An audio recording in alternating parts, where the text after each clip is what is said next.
Oh, Okay. I broke him. You broke me. You broke me as we started. We're live. Oh, we are. Hello, everyone.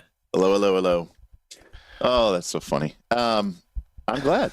That's been my objective the whole time. Well, you It's did just it. a multi-year scam where Derek would meet you at conventions, play games with you, help you out sometimes, and it was all for this moment. It was a heist. That's Ah! You were the drifter who needed to gain the confidence. It's a heist. Everything's a heist. Everything's a heist. Yes. It's a Christmas what was my miracle. role in the heist, Derek?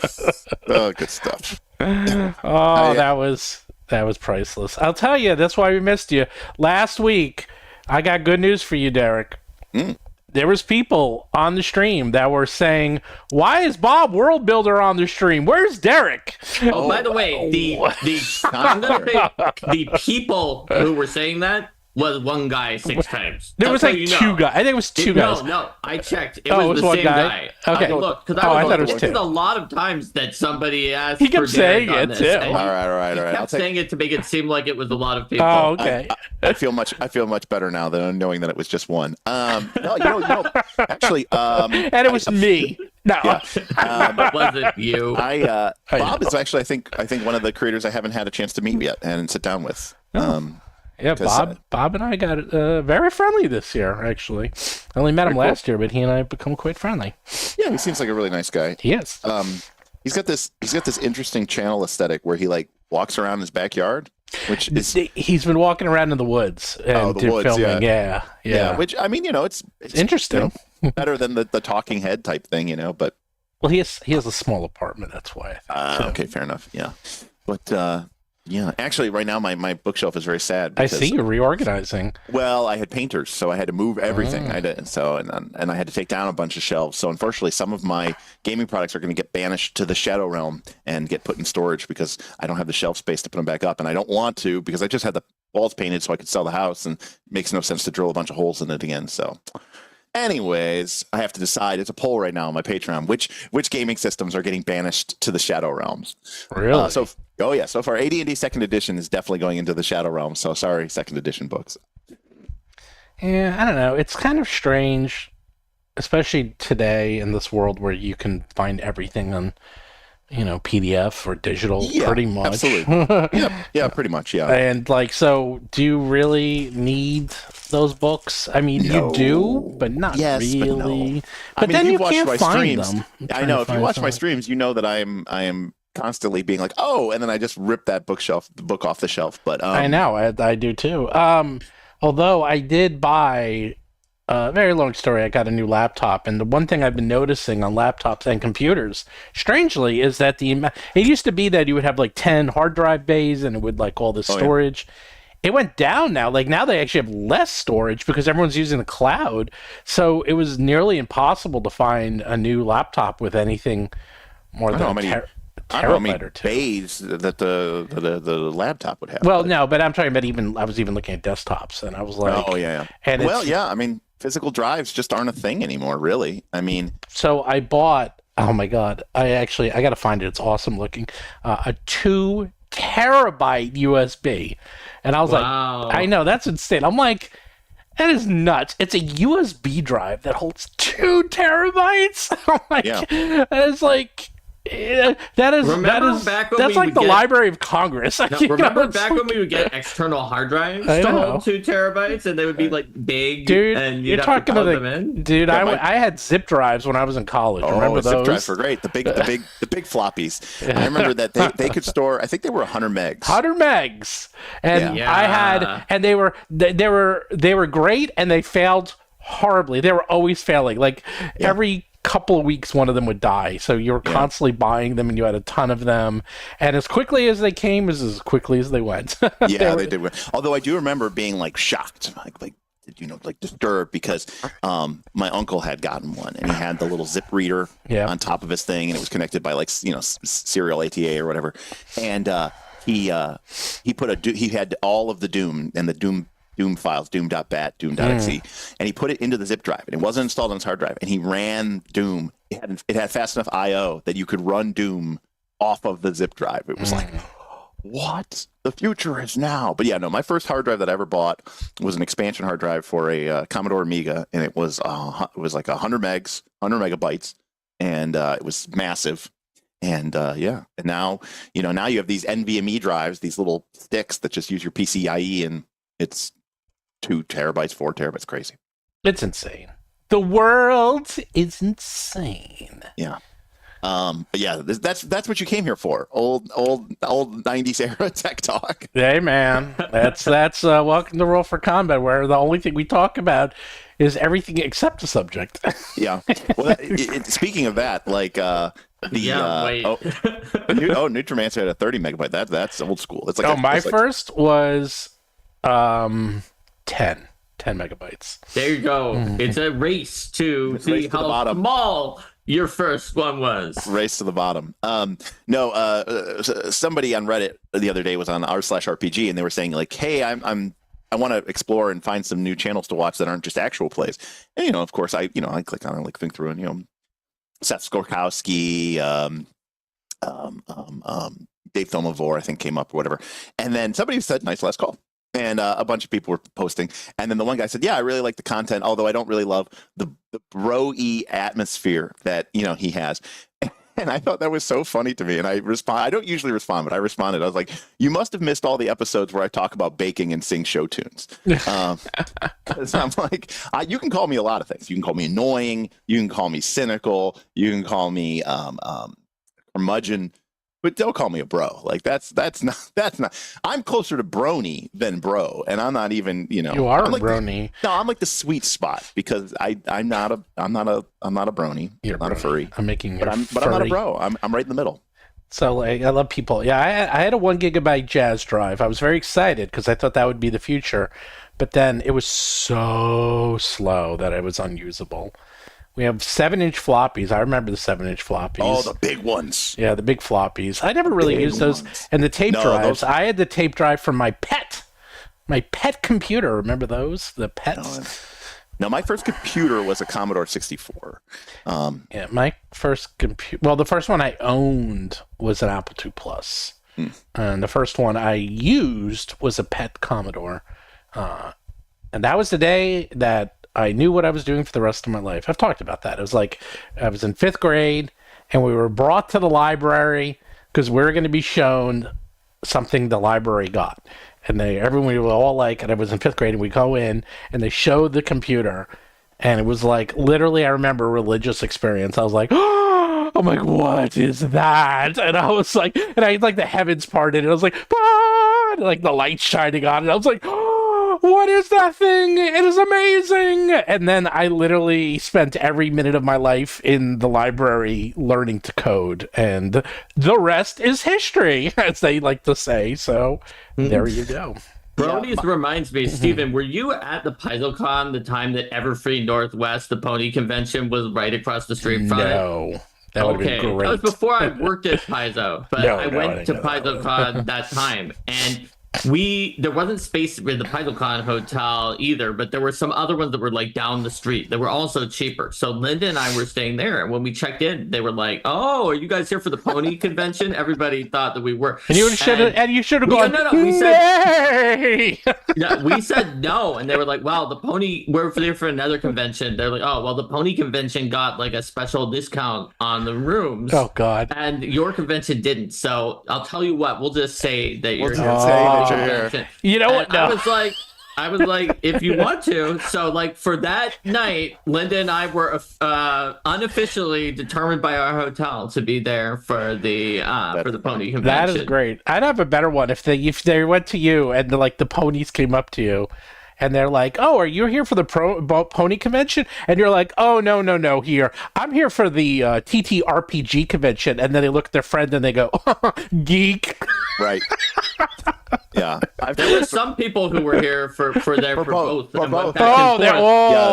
you go. Different events. I saw it. They were like, "Oh, there's a good one at PaizoCon now. Let's head back to that hotel across the street." I'm not saying the Venn diagram is a circle, but there is going to definitely be a little bit of overlap. Like I remember, not gaming conventions, but like Magic the Gathering tournaments we're usually not big enough in some of the bigger conventions to like take the whole thing over. So you'd only have like one hall. Oh yeah. And then like the hall next door would be like, I don't know, the U.S. teen dance competition, you know? So you're sitting there playing Magic, but then you can hear like the bass and the sound and the noise coming from the dance competition next door. And so you have these two completely different groups of people who are forced to co-inhabitate the same convention center. And those are always really fun moments especially because, you know, you lose Magic and everybody be like, well, I guess we can just go watch the dance competition, you know? So you have a bunch of Magic people sitting there just like sitting in this room watching these, you know, these dance troops or whatever. It was pretty fun. So I see some people getting antsy. We'll get to the topic. Give us a few minutes. We always do a little intro, little decompression to ease you into the channel.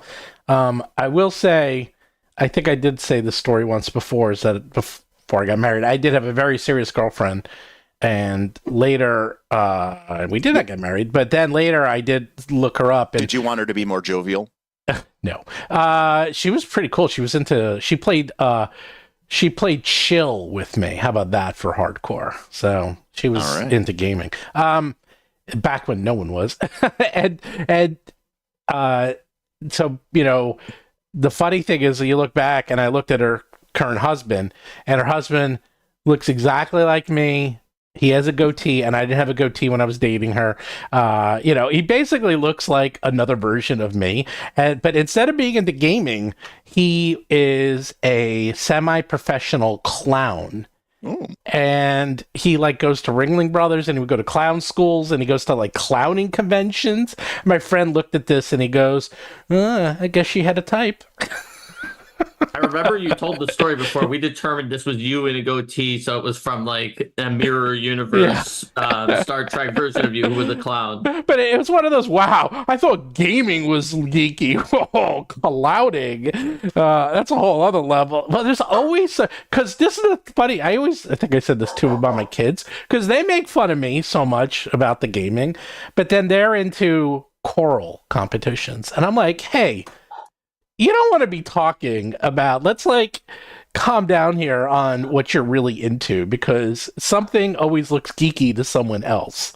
So oh yeah, that's for sure. Like my brother, one of my brothers plays the same games, but the one in the middle, he was always like, you guys are so nerdy, look at all this, you're looking at these dice and these probability things for D&D. I was like, okay, but you play fantasy sports and you run spreadsheets of all of these numbers. It's the same thing. Oh yeah. Well, that's and he was like, no, because it's about sports. Right. Sports are more socially acceptable. Yeah, I was like, okay. Well, there's that meme you see. That's completely different. Yeah, the meme you always see during fantasy, when fantasy starts, is that you see like all the jocks sitting around and that are like, and you see the D&D people, and then you see the jocks and they're like, no difference. It's like, what's the difference between these two pictures? And it shows Jenna from The Office and says, they're the same picture. Yeah. Yes, they are. But yeah, no, my high school experience was always very different, because like our the head of the class was like the head cheerleader, and like, you know, like there were people on the football team that were also in the show choir. It was a very like cosmopolitan experience. So mine was not like that. I don't know. I don't know what mine was, to be honest. It was, well, it was, I say it all the time, Stranger Things, man. It was a weird time. That was a weird time to be around. Yeah, that was before my time. So I came up a little bit later. Stranger Things final season, each episode they said is 2 hours long. So like each episode is a movie, which is kind of insane if you think about it. That was great. While we wait for the topic that is a non-topic. Now's the topic. Now it's topic time. Topic time. I should have a little bell. I have a question. No, Derek has a question first. Oh, okay. Yeah, so we don't have to do all. We don't have to do all. We don't have to do all of them. But your friend, Professor Dungeon Master, just released a video. I guess he filmed it while he was at a castle or something. Anyways, and he rated the all official editions of D&D. Yes, I saw that one. Top 10 to top 1.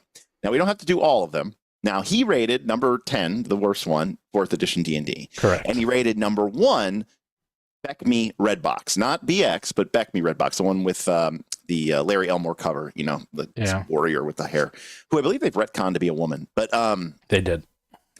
And that was his number 1. I'm curious, what would your least favorite and most favorite be? You don't want to hear this. I do. I actually do. My least favorite for various reasons is 5th edition. Okay.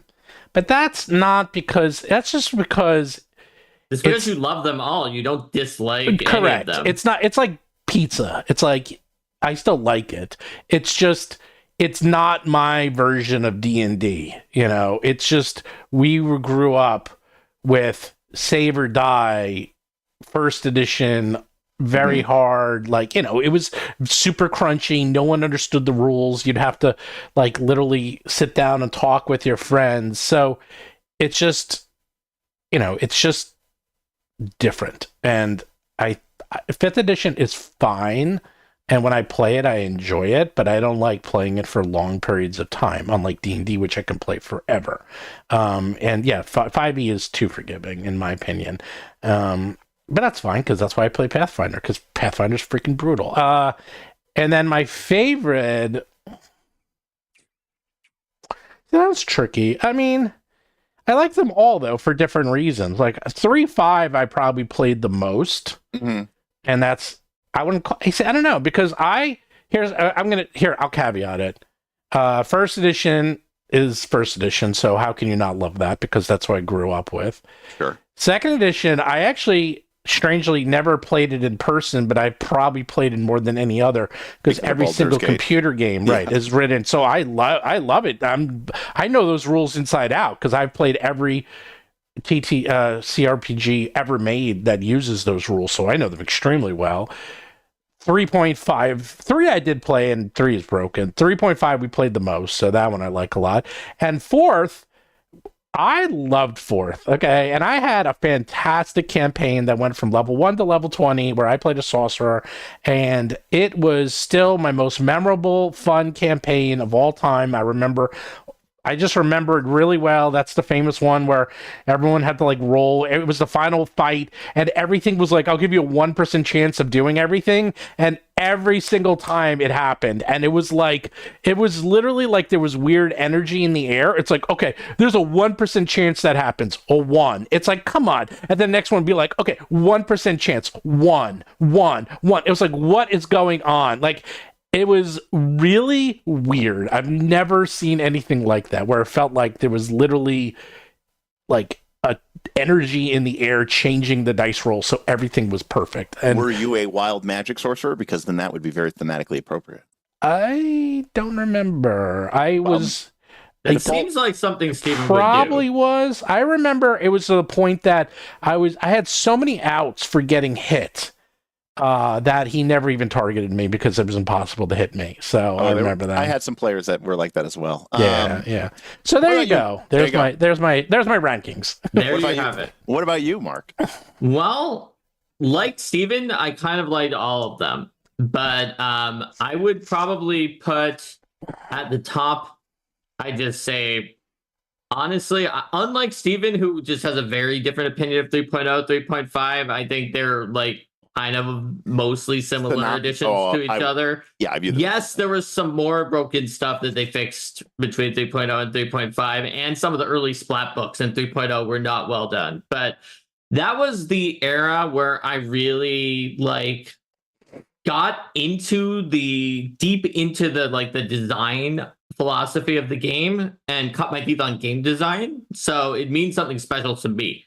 It definitely had serious problems in balance that caused it to be bad for any new group picking it up. And I would not recommend it to almost anyone as a new group.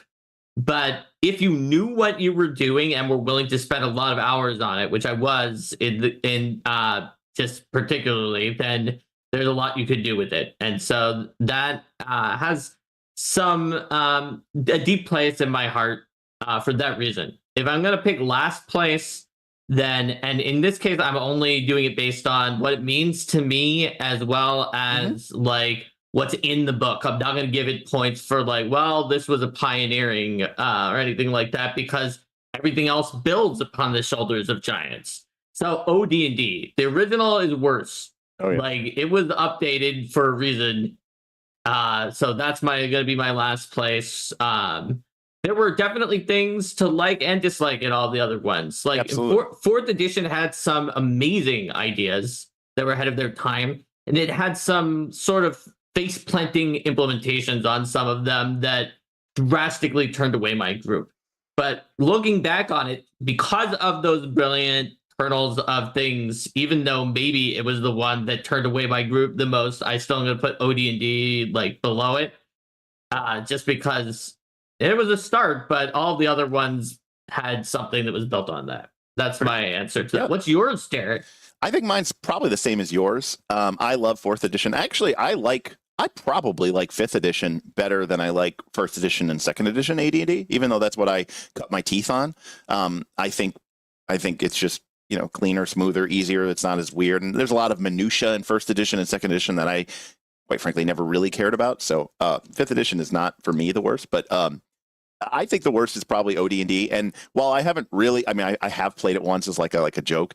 But some of there are some early OSR stuff that was like a like white box hack and stuff, really, really well, which is modified. But it's like very super hyper simple, very, like there's no mechanics there almost at all. Like when the game is so like light and flight like that in D&D for terms, I don't really like it. My favorite, it would probably be 3rd edition, just because not only, obviously I played it a lot, but we just had some of the most amazing, games and stories there. And Stephen was talking about his Holy Grail moment. For me, the only time that's happened for me in my whole life is that time I went to Origins 2000, and they had the 3rd edition player's handbook there in that protective sealed case that had the cutouts for your hands so you could go and flip through it. And it was like standing alone, and like, I had to check to make sure there weren't pressure plates, surrounding it, because that's the type of thing where you're going to get poison darts shot at you from the walls, because it was like the golden idol from the beginning of Raiders. It was just like this holy relic sitting there, for the taking, forbidden knowledge. Take it. Anyway, so 3rd edition was just very magical for me, and but 4th edition was really good as well. So, and I had some really great campaigns for that. 4th edition was shorter lived than 3rd edition, so that's kind of where I'm at. Yeah. So can we move on to the main? I'm going to put it in quotes, topic. It's a topic of the episode. Here's the topic. Okay, Steven, explain why it's a topic that they're not doing something. Okay, you won't believe what Wizards of the Coast and D&D aren't doing. Okay, I'm going to explain myself. So, I'll tell you why this happened. I better. So, when I went to PAX this year, and we were sitting around talking to everyone, all the YouTubers and D&D people and stuff. And the one thing that came up a few times was, like, what's going on? Where's the drama? What's happening? What's new? What's this? And it was like, Daggerheart. It was like, anything else? No. There was, like, nothing going on. It was actually, I wouldn't call it a boring convention, but, like, last year, there was the announcements, they had the dates, and of course, remember, the dates were wrong. They're like, the books are coming out in March. They're not coming out like they had, or May or whatever. They had all those weird things. They had, WoTC was there, and this is at PAX, so they're having all those announcements. And then there had Shadow Dark came out, and like Tales from the Valiant came out, and Candela Obscura came out. Like, everyone was coming out with new games, and there was so much. And then 2 years ago, before the OGL, we had a new version of D&D coming out. What does that mean? Is it a new version? Is it 5.5 or 6.0? Like, there's basically been over 2 years of, I wouldn't even call it drama, but there's just been news. And the news turned into drama because of the OGL. And now, finally, there's only one book left out. There's the Monster Manual, which is coming out in a few months. Those are always the least popular of the core 3. Yeah, well, they did it for, they did it for the quarters. You can see that. So, of course they did. Yeah, so after that, like, tell me what's coming out after the Monster Manual for 5th edition. No, I don't even know if I could tell you. I don't know. Something. I think Dragons or something. Something's coming out. I don't know what's coming out. Like, I don't even know what the future of D&D is after the Monster Manual, because it just seems so, quiet. Project Sigil. Yeah, it's like, now what? And in a weird way, there's that old adage, there's no such thing as bad press. Steven, there's a Dragon Anthology, a starter set, a Forgotten Realms players and campaign guide. I know, but you looked that up. I did look it up. Oh, well, there you go. But my point is... But I did know about all those. Oh, no, I knew before. about them, but I didn't remember. And that's my point. It's like, without having to look it up. to make sure there wasn't anything else. Okay. Well, I actually thought there would be more than that when I looked it up, Right. but it was only the ones I remembered, which were those 4. Yeah. But my point is that there's no such thing as bad press. Like, there really is no such thing as bad press. It's extremely rare. It can happen. Don't get me wrong. There actually is such a thing as bad press. But it's... Are you saying the disruption event for OGL was good for Wizards in the long run, bro? In the long run, yeah. I mean, best-selling product of all time. Yeah, I mean, in the long run, it was. I think. It doesn't sound like doesn't sound like it was as disrupting. I mean, I think that's the key takeaway here is that a lot of people. Maybe some people on this channel, but other people as well. It was this it was this very Les Miserables moment. Can we, the sound of a people. I'm going to make you sing that. Who will not be slaves again. And it was like and then what happened? People just kept playing their games, and new books came out just like they always come out. And some people bought them, and some people didn't. And people's campaigns just the wheel keeps turning, right? Ages come, ages go. What was history becomes myth. What was myth becomes legend. Legend becomes until the age a wind stirs. A wind stirs in the mountains of mist. Yes, exactly. It sweeps down across Renton, and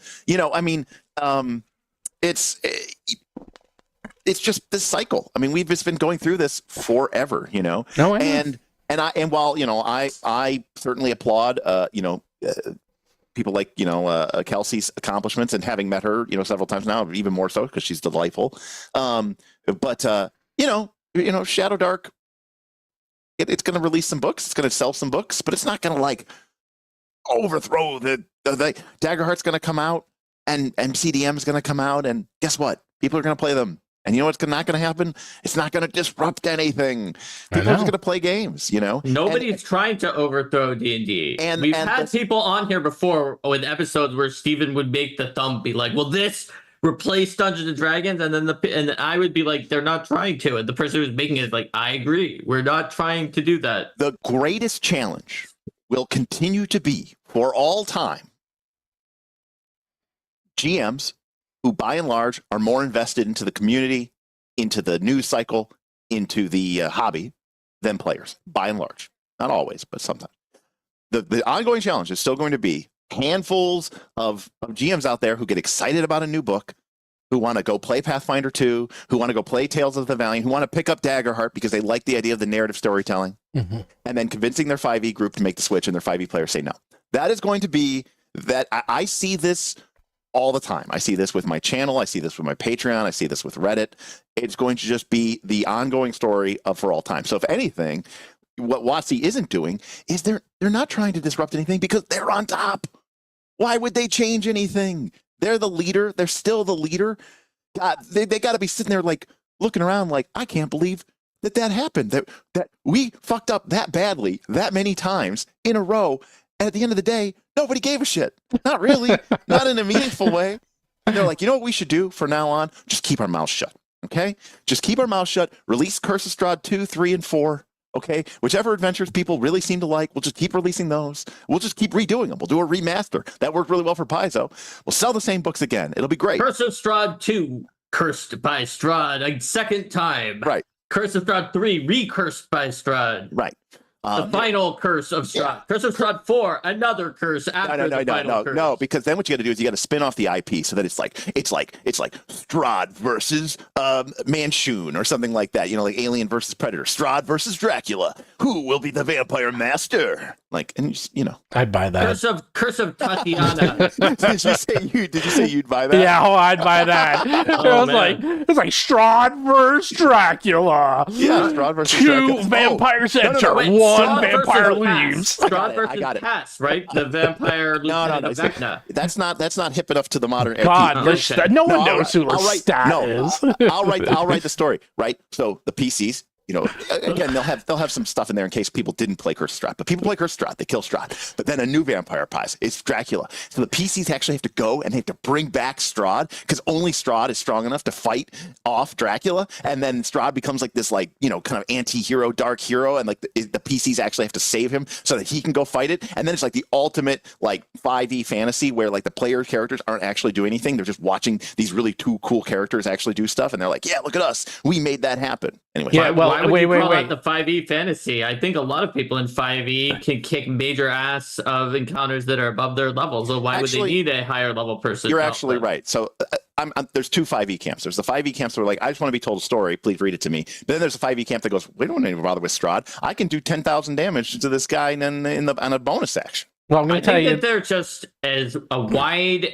broad, and rich number of camps in 5e that are playing games of all sorts and kinds. Right. But those two camps are in there, but they're not everything. And that's the key. They're playing a lot of different campaigns. Yes. But they're all 5e. No, you're right. Yes, you're right. You're right. Wait, I'm going to finish the game. I'm going to finish your writing. So this is going to... Wait, this is how the book's going to work, is that you are going to go on some, like, quest that has nothing to do with any of this. And then you're going to encounter you're going to encounter Dracula indirectly by fighting one of his lesser minions and be told by the townspeople that Dracula's in that castle and we need to defeat him. And then you're going to go on a quest to find Strahd, and you're going to go throughout the multiverse on all these little adventures that really have nothing to do with anything. And then at the very end, you're going to convince through a secondary to have Strahd go fight Dracula, and then you're going to go and hear about it through other people, and you might even see it, and then the adventure ends, because that's how they write all their adventures now.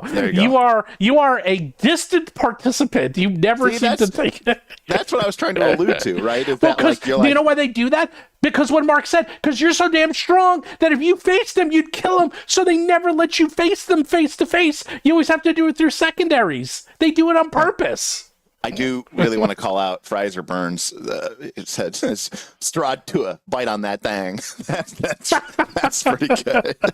Oh God. So yeah, so it doesn't surprise me that basically Wizards of the Coast is just not doing anything, and that PAX was quiet, and again, isn't staying quiet good for them? Like a good strategy, so. Just keep their heads down, put out books that people keep buying and playing, and enjoying, or in some cases people don't enjoy it and they talk about whether they like it or not, and that's the main question. And the big controversy isn't like, are they going to do some weird scandalous thing? It's just like, hey, did we like this new dragon book? Is it as cool as the Draconomicon back in the day? Is it as cool as Fizzbands? What do we think about these comparative dragon books? I think they would love for that to be the discourse instead. I think also I was with all these YouTubers, and the thing they kept talking about was they got, like, Professor Dungeon Master got like 500,000 clicks from just the Elon Musk story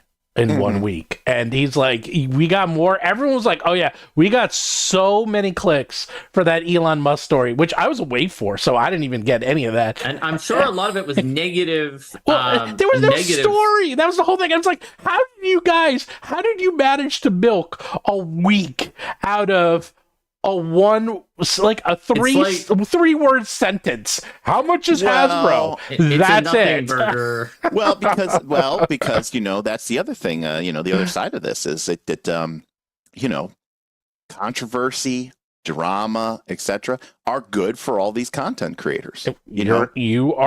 I can't tell you how right you are, because yes, I mean, talked about this before, but when the OGL stuff started happening, I was I'm still a small content creator, but I had a lot of people that were I would consider to be my cohorts, within my contemporaries, if you will, and we all had around 10K subs or whatever like that. And cut to 3 months later, I had 11K subs, and some of my contemporaries who were basically posting nonstop OGL content had 50,000, had 40,000. And so, obviously, and literally in some cases, like, 1 million or more views in a month. And which is like a 20-fold increase. And when you're a content creator, you can't, especially if you're trying to make a living out of this, which I never was. So, I had a little different priority, but, you go where, follow the money as they say in what's the movie about Watergate? What's the movie with the famous Robert Redford? All the presidents. All the presidents, yeah. Follow the money.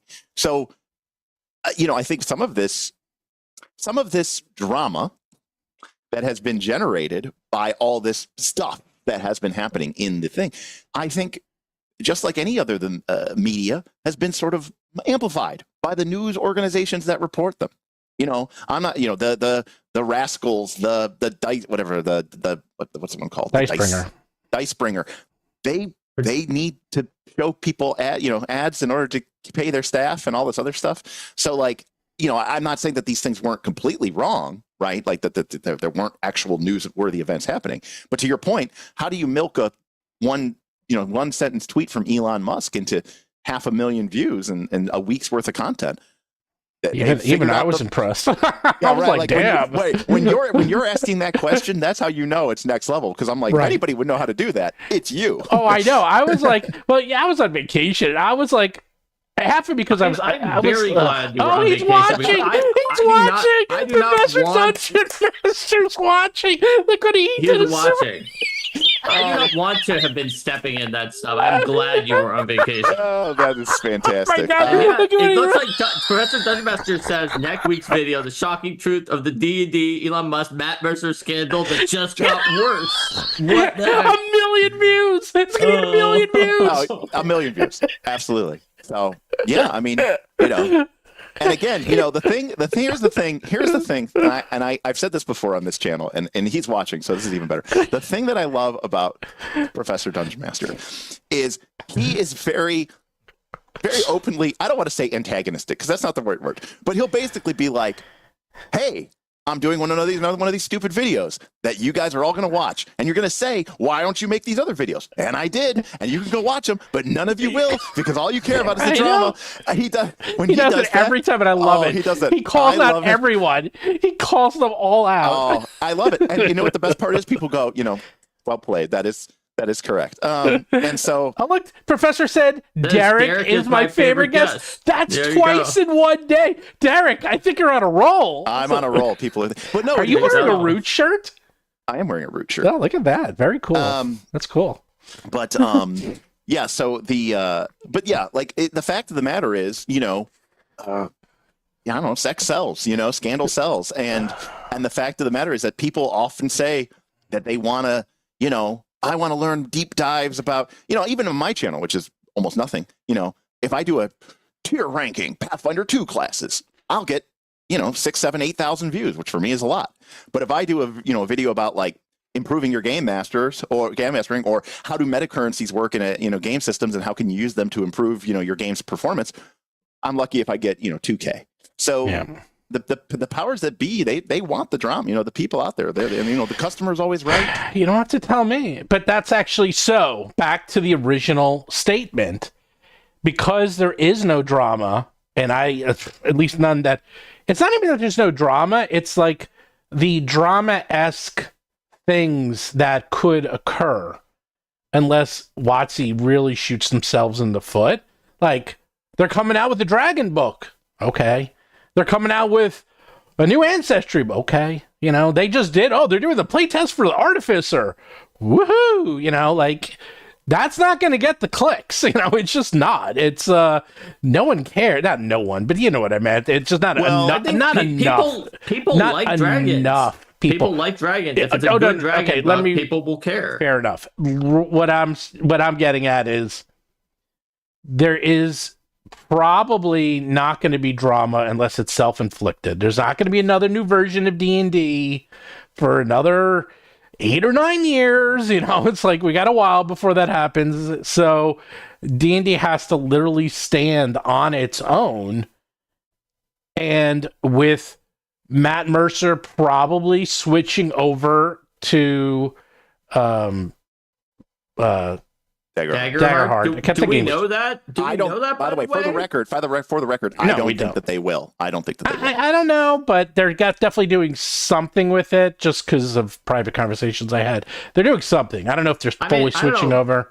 Bob has talked, I think, to the most people, and his take was that maybe they would do two, and one will be Daggerheart, and one will stay D&D. But the real question is, which one is Matt going to be the GM for? Right. That we're not sure. Possibly both, but that would really pull him in two different directions. So you have that, and then you have Stranger Things ending, which it is. And I mean, they'll spin-offs, but now it's like, you know, I can almost chart the beginning of 5th edition, because 5th edition really took off in 2016, which is, oh, by the way, that's when Stranger Things started. And Critical Role also started around then. So it's like, then it really took off. And now both are, they're not, Critical Role's not ending, but Stranger Things is ending, and Critical Role might end if they're switching to another system. So I will say this. The end of an era. I will say this. I randomly was on Twitch the other day, and I saw Critical Role show on, which I also think is kind of a cop-out because it's not live anymore, so how is it on Twitch? But anyways, and I was like, shucks.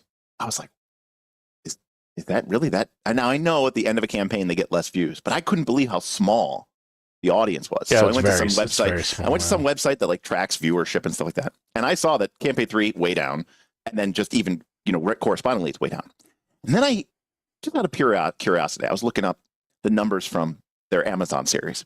And I was seeing how they got approved for a second series, and people are talking about doing one for their Mighty Nine, and as well as Vox Machina.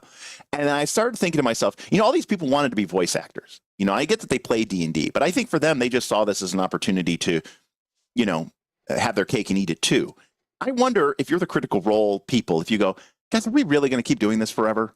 Like, you know, I'm sure they all have started families, or, you know what I mean, want to start families. And they're like, wouldn't you rather just make Amazon shows that we get paid millions and millions of dollars for, and sort of like milk our IP? Because it seems very, I think it seems very, I don't know. I just feel like they're very like over it in terms of, we have to show up and make these episodes. No, because they started Beacon, and Beacon needs content, so they're never going to stop.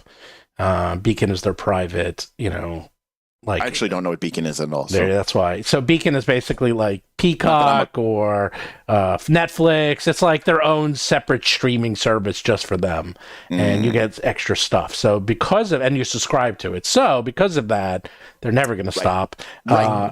And I know how much they get per ad, and they're never stopping. But let me caveat this. Okay. Years ago, when I was getting into professional photography, I joined this rather expensive photography group, right? And you had to pay a pretty hefty penny per month to be part of this group. And, you know, you were part of Zoom calls, and you were with this headshot photographer who was like the GOAT, right? And I joined early on, and, you know, the groups were there, and you were one-on-one interacting with this guy, and he was reviewing your photos and giving you handheld advice. You know, you're in a chat room or whatever.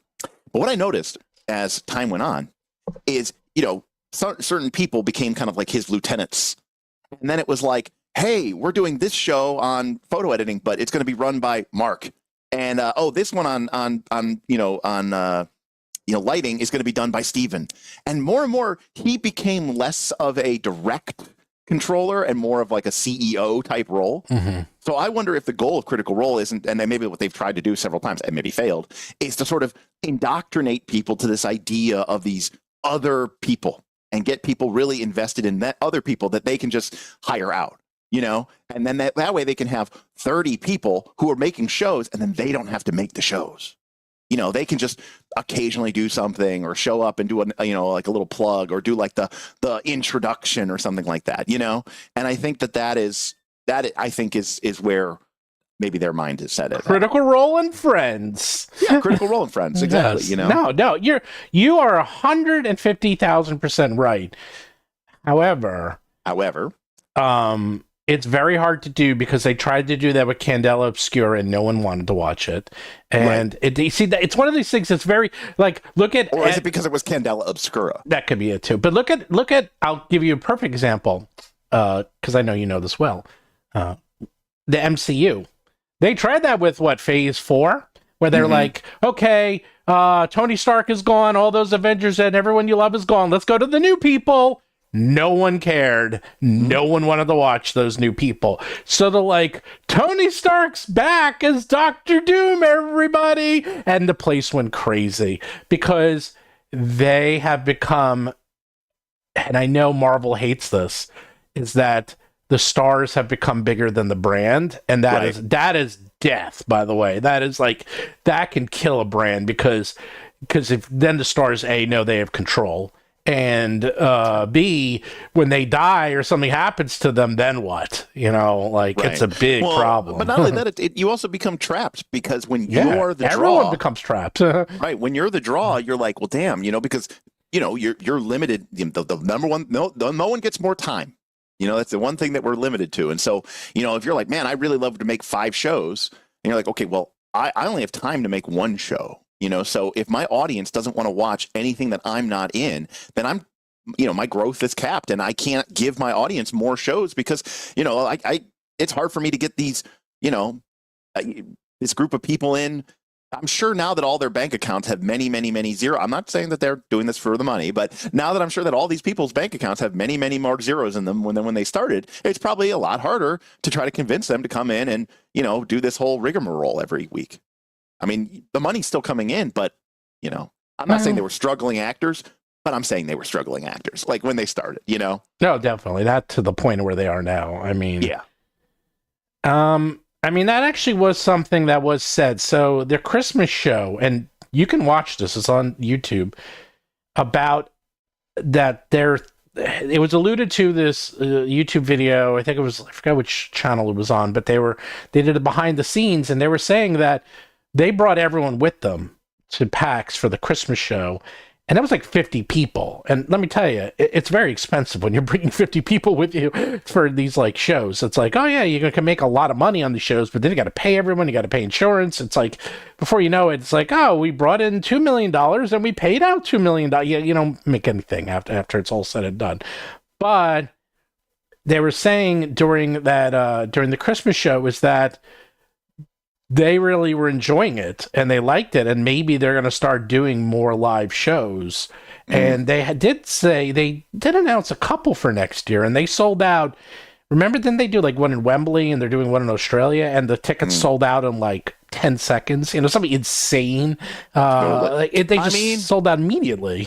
I mean, why should we be surprised, right? Who is the person who has their finger on the zeitgeist, on the pulse of society, better than anyone else alive? Taylor Swift. Right? Oh yeah, I was just thinking of that. I was like, "Are you going to Taylor Swift?" Because because I mean, she did whatever $2-3 billion in sales. She did $2 billion, and then she gave everyone on the tour, including the truck drivers, every single person got $100,000 bonus. Right, which is not bad. And all I'm saying, no, obviously, Critical Role is not T-Swizzle. But what I am saying is that maybe we're in a post-COVID world, a post-pandemic world, where people now are like, they want real connection. They want to be there in person. They want to see their star, see their hero, see this person who they develop this, attachment to, and now they get an opportunity to actually have that sort of real physical moment with them. Yeah. I don't know. But regardless, if they're doing that, they're not going to have time to run, a 5e show and a Daggerheart show and Or they make their shows less than 4 hours, and that's something else they could listen. I've done several actual plays on my channel. Okay, we started with a Pathfinder 2 actual play. We did another Pathfinder 2 actual play. We did a root. You still do yours. Yeah. How do any of you people watch them? It is so boring. And I say this as a person who produces this content, or at least did in the past. It's so boring. You got to watch it 2 times speed. That's why. Oh, but then if you're watching it live, you can't do it in 2 times. I don't watch it live. I never watch it live. You got to watch it really fast because then it's more interesting. I mean, hold on, though. Okay, because I am someone who wants to play and not watch stuff, but that's consistent for me. For Steven, I think this is hypocritical because you watch sports games.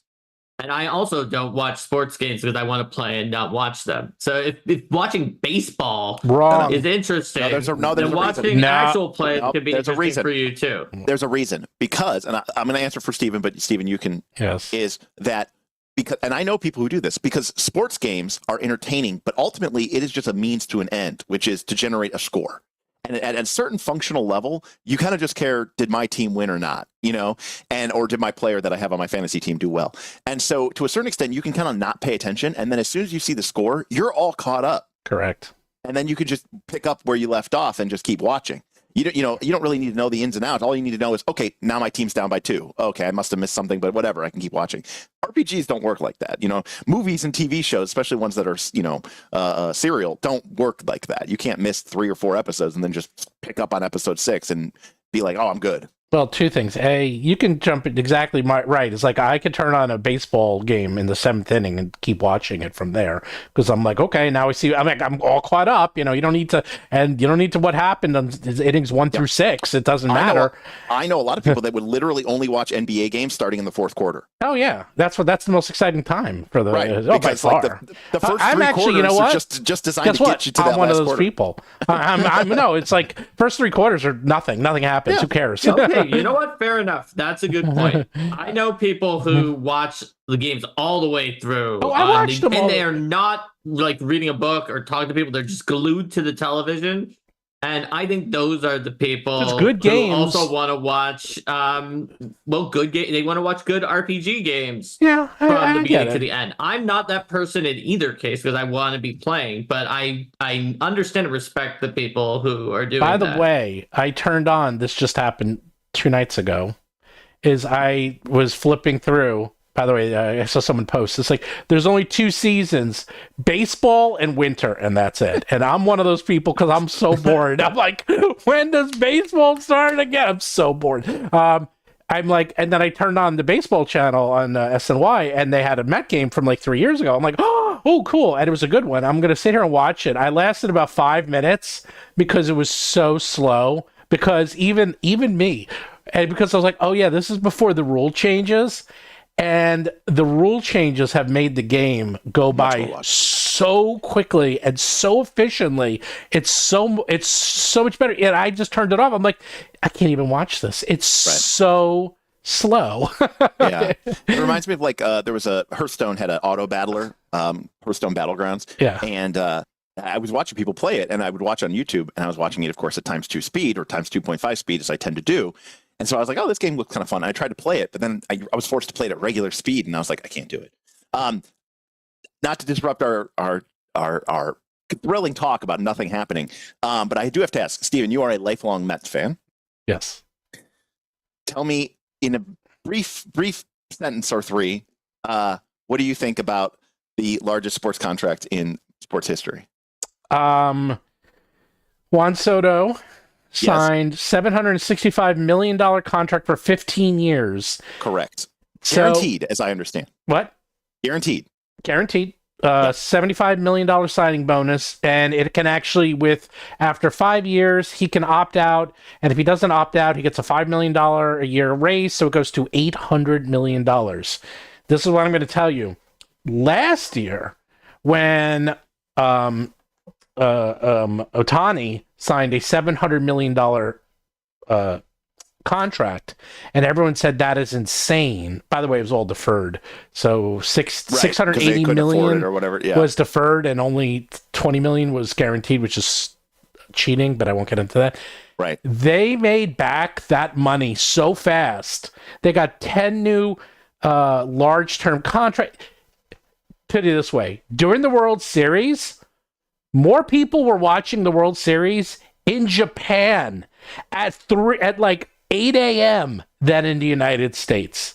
That's how much money. They made it all back. It was like $700 million. Sounds like a lot until you realize, oh, but they made billions on it. So, but is Juan Soto to the sport and to the international baseball community what Shohei is or was? It's not as much, but in the long term, he is going to make it back. Because it increases. I mean, he certainly crushed the shit out of us here in Cleveland, so I can't. Oh yeah, I mean, he will make it back. It's long term, and also when you have the 80th richest person in the entire world as your owner, and he is literally a Mets fan who does not. This is a hobby to him. He's your nightmare owner because he's like, okay, I literally have endless money. I just want them to win, and I will do anything in my power to have my franchise win. I don't care. That's a nightmare. The other owners hate that because they're like, no. You're not supposed to do that. You're supposed to make money off of your franchises like everyone else. Is there an equivalent to that in the RPG space? Is there like some every indie developer is like that. They're like, what was that game we were just talking about that you did yesterday? That there's so many games that people make just to make. Right, but I'm talking about like imagine if, I had, $500 million, but I love RPGs. I grew up playing RPGs. Yeah. And so I just go, man, I've always wanted, you know what? Here's $10 million. Develop me this RPG, like some RPG company that's backed by somebody with a shitload of money. Brandon Sanderson. Okay. I could buy that. So he loves RPG. He loves gaming. And so in other words, Cosmere RPG will either be the best or the worst thing ever. I mean, I think if that raised nothing, they still would have done it. Like, right? That's exactly what I'm saying. It was very clear from talking to the people in it that Brandon was not the typical licensed person that you have because they had worked with Star Wars in other places. And normally it would be like, how can we paint within the lines of the things that you've shown and you've revealed for your setting to make sure we're only doing what you want? Whereas with Brandon, they were like, here, we'll reveal the oaths for like the orders that everybody knows. And Brandon's like, we could give them all of the ones I haven't given yet. I know what they are. We could put more things in here. We could include this. We could include that no one's ever seen. And so having the creator who loves the game and is excited, I think that's a huge asset for them, and It's going to make it exciting. I have to admit, I've tried reading his books several times. I've tried reading Way of Kings. Favorite book of all time. And I couldn't get through the first chapter. The first chapter, even he wrote about that first chapter is terrible. It's so bad. That's not exactly a great, it's not a great thrill to the thing. Hold on, Derek. You made a reference to the Wheel of Time earlier in this. So the Wheel of Time's the first chapter of the Wheel of Time is awesome. The prologue of the Wheel of Time where it's like, there's this confusing dude and what are they doing? And then this whole thing blows up and it doesn't make a lot of sense. I feel like the beginning of Way of Kings is an homage to that with in the ancient past and nothing makes sense and they're relinquishing these swords and everybody's dying and then people are picking them up and killing each other. I almost feel like it was a love letter to that somewhat confusing prologue from the Wheel of Time. It's a bad way to start a book because if you read Steelheart, he is, I consider, which is also by Brandon Sanderson, I think it's the best opening of any book I've ever read in my life. So he can do both. I mean, again, since Wheel of Time ended, which Sanderson did, obviously, but I haven't really found like a new fantasy author that I've really been excited about or read, and as a result, I haven't really been reading much fantasy at all lately. But what I was going to say is, I was a little I must admit, I was a little sad that I wasn't a fan of Sanderson, simply because this Cosmere RPG was coming on, and whatever. Way of Kings, stick with it because it's the only book I ever read where the final battle is, I think it's about 250 pages long. And I literally had to read it all in one sitting because it was that exciting. Joe Abercrombie is also quite good. Someone did mention that one. So 3D Factor, what is D&D not doing? Well, I'll tell you what they're not doing, 3D Factor. They're not doing anything. The premise of this is that Stephen got back from PAX, and everyone there, industry insiders, content creators, was kind of surprised is that everything's basically very quiet. And after the last tumultuous last 2 years, D&D has seemingly come out the other side of it, and no one's talking about it. No one's talking about the drama. I mean, if I told you 2 years ago, D&D is going to come out with a new edition, then they're going to try to revoke the OGL several times in various different legal maneuvers. They're going to be sending out discrete secret emails that are going to try to like get people to force them into signing these aggressive contracts. They're going to send the Pinkertons. They're going to send the Pinkertons after people. If I told, and then they're going to cancel YouTubers that are covering their own game during Gen Con. Right. Give them a copyright strike. Cease and desist letters. Just like think of everything possible that could go wrong. By the way, if you guys had told me that when I was just starting out with Steven, we were doing GM advice videos back before all this. Yeah. If Steven was like, Mark, we need to do these GM advice videos, but you should know that that's what's going to happen.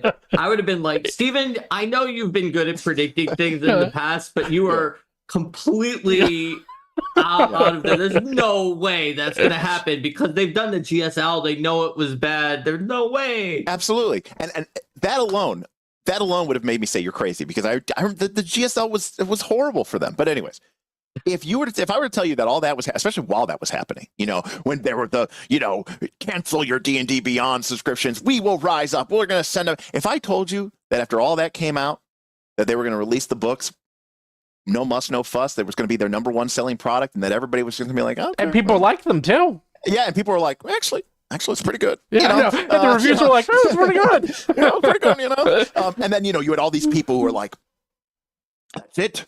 I'm giving up on D&D. This channel is about Pathfinder 2 now. I'm moving on. And then like 6 months later, they're like, that may have been a little bit rash. After I watched my ad revenue drop by 90%, I have made a strategic decision to only talk about 5e D&D again. Yes. Yeah, I mean, there we are. There was this like brief shining moment of like, wow, this is an industry disrupting. Oh, and there it goes. Okay, so as someone who sometimes nerds out about language a little bit, I have a very important question for you, Derek. Yeah. So hearth, is that an Ohio thing or a Derek thing? Hearth rather than hearth? Oh, I don't know. I'm Maybe interested. I tried to look it up. Thing. I tried to look it up. It wasn't a British or Canada pronunciation, at least according to the things I found online. I found some sources that said it's pronounced the same in Ohio as everywhere else. I'm not sure. But there were a few people online who were like, no, we pronounce it like Earth, like the planet Earth with an H in front of it. I mean, but it was a very minority, and it didn't seem to be from one particular place. I'm trying to imagine some of my friends or my family members saying the word, and I feel like they're saying hearth. Maybe it is then. And it's a Derek thing. But we can just call it a Derek thing. I mean, I'm famous for not knowing how to pronounce things, so that me too. I always try to figure that out. Like for instance, there's a lot of things that if Linda and I pronounce it differently, hers is the normal pronunciation because her accent is closer to a Midlands accent. But she does say butcher instead of butcher, and that's one that's not from her area. That's just her. Got it. Well, I see Jaina says, I saw hearth rhymes with earth, Midwest. And Zebiv said Canadian here. Hearth rhymes with earth. Okay. There you go. Well, I call it hearth. What is it supposed to be? Hearth. So there are some. I saw some people who said that in Canada it was hearth, and some who said it wasn't. And the UK dictionaries I saw all said hearth as well. Yeah. I've never heard it called another way to think is, I feel like a lot of people, like when I'm hearing it in my head when people are talking about the game, they call it Hearthstone. That I've never heard. So it's always Hearthstone? Interesting. Oh, that's funny. Yeah. I guess it is Hearthstone, but yet is it Hearth? No, but it's Hearth. Oh, because Hearth is just normally how a lot of places pronounce it. So I'm just become curious of where. So where in Canada is it Hearth? Where in the Midwest? Yeah, Michael's from Wisconsin and says it like me as well. So maybe it is. There you go. There's some places in the Midwest. Thank you. I've learned something important. Oh my God. We also chew our R's and. Oh yeah. See, we have someone else from Canada who does say it like Marth. Okay. So I mean, that's really the gist is that think about it's been 2 years. And because of that scandal, there was all this other branching, not scandals, but there was so much excitement. I mean, how many new games, role-playing games, came out in the last 2 years because of the OGL? I mean, it seems endless. I mean, I can't remember this happening in I can't even remember. Like the last time this happened was like in the original days, where there was 100, RPGs out. Well, let me also kind of go to Kickstarter. Go to Itch. There's games coming out all the time. I know, but they were all but until a couple years ago, there wasn't even such a thing as the $1 million Kickstarter, and all these new RPGs: DC-20, $2 million, Shadow Dark, $1.3 million. So do you think then that is done? No. Like, do you think that was partially a bubble for the pandemic and the OGL disruption event? No, because Avatar made 9 million. But that was Sanderson Avatar. made 10 million. Okay, but that was Sanderson. DC-20 made 2 million. All right, let me put it this way: if I were to drop Derek's version of legally distinct 5e D&D, but it's different in these 3 ways. If I ran it for you, everything. I can get you $100,000 on that Kickstarter. Okay, but could you get $1 million? No. Could you get $1 million? No, I could not. Yeah. But that's because you're Derek. Now, if someone else, to be 100% fair, Alan is far more charming and way more nice than me. So if you were Matt Colville and you gave your own version that brought back some things from 4E that you liked, and not Derek, I think you could. Matt Colville made 4 million. Yeah. And then came out, and you know what? And it was the greatest hook and switch of all time, because they raised 4 million, and then after the fact, we're calling it Draw Steel, and everyone was like, no. I know some people actually liked it. Some people liked it. I know. I couldn't believe it's not that. everybody. Yeah. No, it's not. It has not grown on me. Draw Steel. Yeah, it's not grown on. Do you like the name Draw Steel better or worse than if they just called it MCDM RPG? I would respect it more if they called it MCDM RPG : the RPG. That's how about if you which do you like, or MCDM presents the MCDM RPG : the RPG. Which is worse, Draw Steel or Roll for Combat? Ooh. I would never. Wow, you have to think about that one. You have to think. Somebody did clip me. I was giving an example of play or something like that from a while ago. God knows how people find this stuff. But one of my patrons or one of my viewers did post something where I was describing, combat, and I was describing something happened, and I was like, and then you get to this point where it's like, are they going to do this? And you're like, no, we draw steel, and then they were like, see, Derek was predicting the MCDM, the RPG name.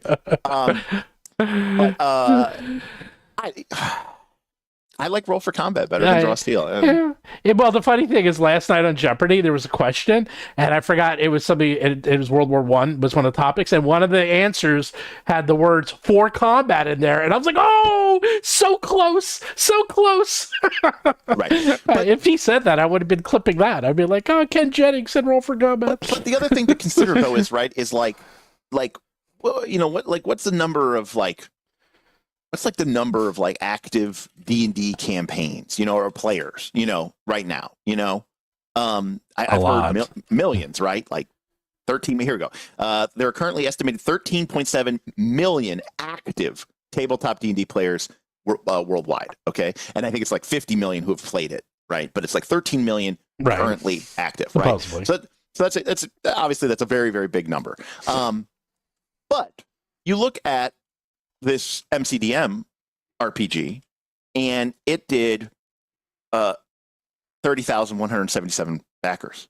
That's 0.02%. It's all right. But of those 13 million people, though, Derek, how many would back it? Let's say that for some reason, Watson and Hasbro were like, we're gonna kickstart the next D&D. Then I'll even give this to you and say it is actually 6th edition or 7th, whichever one you want to call it. It's not just a side project, I think you'd have right? 1 million. I think you'd have 1 million. I don't think you would get nearly 13 million backers. No, I think you would get. I don't even think you would get 50,000 backers. Maybe you'd get 100,000. Yeah, maybe 100,000. Because you've got to get at least 100,000. Yeah, I think you get 100,000. I was going to say you don't get nearly. You'd as many be surprised, but still, you've got to get at least 100,000. Kickstarter it's a real small subset. As someone who's done 8 Kickstarters now, I know for a fact it's it's a very, very, very, very, very small subset. But okay, the good news is the people that are on it are very very loyal. So Avatar Legends got over 80,000 backers. Okay? Wow. So if they can get 81,000, D&D, if it put its edition on there, can get 100,000 easily. Yeah. But it's not a it's million. not going to get nearly the 13 million number that you're quoting. Right, you can't compare the 13 million to the 50,000. Let's spin this from a academic or from a thought experiment perspective. If Avatar Legends had been Avatar, but 5e, yeah, but with not just 5e with a theme pasted on it. It's clearly 5e, but they made an attempt to sort of really expand the systems and they put all sorts of bending in there. You can do all the bending from the shows, everything that was in the universe. Like what Mark did with Eldamon compared to PF2, right? Like if they did that same level of here are some new systems to really, kind of give you this feel of metal bending and earth bending and whatever. But it was 5e, at the end of the day, the DNA was there. Do you think that it would have done much better? Do you think it would have done the same? I think their marketing campaign was very good and it was very successful at that moment. So I'm not convinced it would have done much better than it already did because it already got such a large piece of the pie. I mean, Sanderson didn't do that much more with Cosmere, and they I think had a lot more expensive things that you could back for, and a lot of backers who were used to backing for the big expensive things because they only had 55,000 backers on right 55,000 backers for 15 million. Whereas Avatar had 81,000 and they made only a little over half as much, right? So I think that there wasn't that much up to go from that by being 5e in terms of how many people they got. So they would have been lucky to probably get twice as many people for being 5e. Although obviously if they did, right, that would have put them above Sanderson. But they would have been lucky for that. Here's all you need to know is that outside of the retailer pledge, which was $400, which obviously is for retailers, for brick and mortar stores only, you had the collector at $385, the game master at $295, the player at $195, the reader at $95, the e-reader at $60. All right, the one that had the most backers was the top one at $385 for 17,193 backers. That is crazy. Yes, that's the big thing is they're very loyal and want the deluxe stuff. And that's why when Steven said, but that, or we was talking about it, we were like, but that's Sanderson, right? Yeah, exactly. Right. That's the Sanderson effect. But nobody is going to get the top pledge to be the 385 to a collector tier except someone who has built up a community and spent the time, the effort, and everything building up this sort of machine of everyone knows it's going to be quality. They know they're going to get stuff that they're going to like in there, and they know they're used to buying this deluxe thing. Yeah. So anyways, long story short, I just find that it's kind of fine, whatever. But at the end of the day, if 30,000 people backed MCDM Draw Steel, I'm going to conservatively say that of the 30,000 that get the product, 10,000 will read it, put it on their shelves, and never play it. Of the 20,000 that remain, 10,000 maybe will play it once and maybe a couple sessions, and then they'll never play it again. And at the end of the day, you're going to have maybe 10,000 people who end up actually trying to play the game. And will it continue to grow beyond that? I don't know. I don't know if these games really continue to grow. I love Avatar Legends, but I'll be the first to admit that the only people playing the game are the people who kickstarted it. And even then, most of those people aren't playing it. The game doesn't have this growth trajectory after its initial Kickstarter. There's only one. Which one? Shadow Dark. Shadow Dark is what Steven's going to say. Shadow Dark is still growing quite a bit. that is the little engine that could. Which is why we are doing the Shadow Dark Battlezoo Bestiary 1, 2, and 3 coming to you on Kickstarter very soon, and we're going to start releasing some previews early next year. In fact, as a policy, we do not have a Bestiary 1, 2, or 3. True. We do not put numbers on our products. We do not. Not that implies that you need to get them in order. Internally, Steven sometimes uses that. I do. But Steven, this is external. So we do not have numbers on our best series because they are standalone. There's no need to have any individual one of them. It just depends on which themes you like, and they're heavy on different themes. Speaking of which, Mr. Blawface, member for 23 months, said, when I was running at PAX U, I thought of and called for initiative by saying, roll for combat. So does Derek. So does everyone. I've heard it many times. I've infiltrated the zeitgeist. By the way, have you seen this? Look what I got. Let me see. Oh, yeah, you showed it to me a little while before. It looks awesome with the Alicorn dragon. Yes, Alicorn. This is the fairy. So people who are waiting, this will be coming in March. Fairy Dragons is coming in March. So exciting. Voy Nupla said, back to Shadow Dark as well. My players hated it. Hey man, people can hate, like, Shadow Dark. People like some things and other people like other things. Yeah, no, that Shadow Dark is brutal, and I can see people, especially if you are used to the power fantasy of 5e, hating Shadow Dark, because you're like, wait a second, why do I keep dying? What's going on here? It's like, why am I dying? This shouldn't be happening. Why am I not killing everything? Right, because they clearly didn't have enough drunk hero points, okay? And they clearly didn't have enough spears that they were throwing through 3 monsters at once. There you go. I guess. Like, I don't know. That's what happened in our Shadow Dark. Oh, that explains it. I just didn't think Shadow Dark... Steven always said that Shadow Dark was super deadly, and maybe I should have tempered my expectations because he also says Pathfinder 2e is super deadly, and my group, which had literally triple-digit deaths in Pathfinder 1e campaign, had none in Pathfinder 2, but when I played Shadow Dark, it was not that deadly. Like, yes, okay, obviously more than 5e. We'll all agree with that, but, like, it was fair had a variety of ways that you could avoid being killed. And when I heard that from Steven, I was thinking, like, is it like just gonna kill everybody? Like, it totally depends. Like some of those early editions of stuff. But you don't die at 0 hit points right away. Look, I don't know. It totally depends on the adventure, because I was playing in an adventure. We're level 1, and the monsters were hitting us for 20 hit points of damage. And no one has more than, everyone had like 5 or 6 hit points. So it's like, yeah, you're hit for 20. Do you die? It's like, yep, that's it. Like one hit kills in the game I played. I did not die because I ran away. Because I know how to play those games. And then we played Derek's Shadow Dark game. I got up to level 4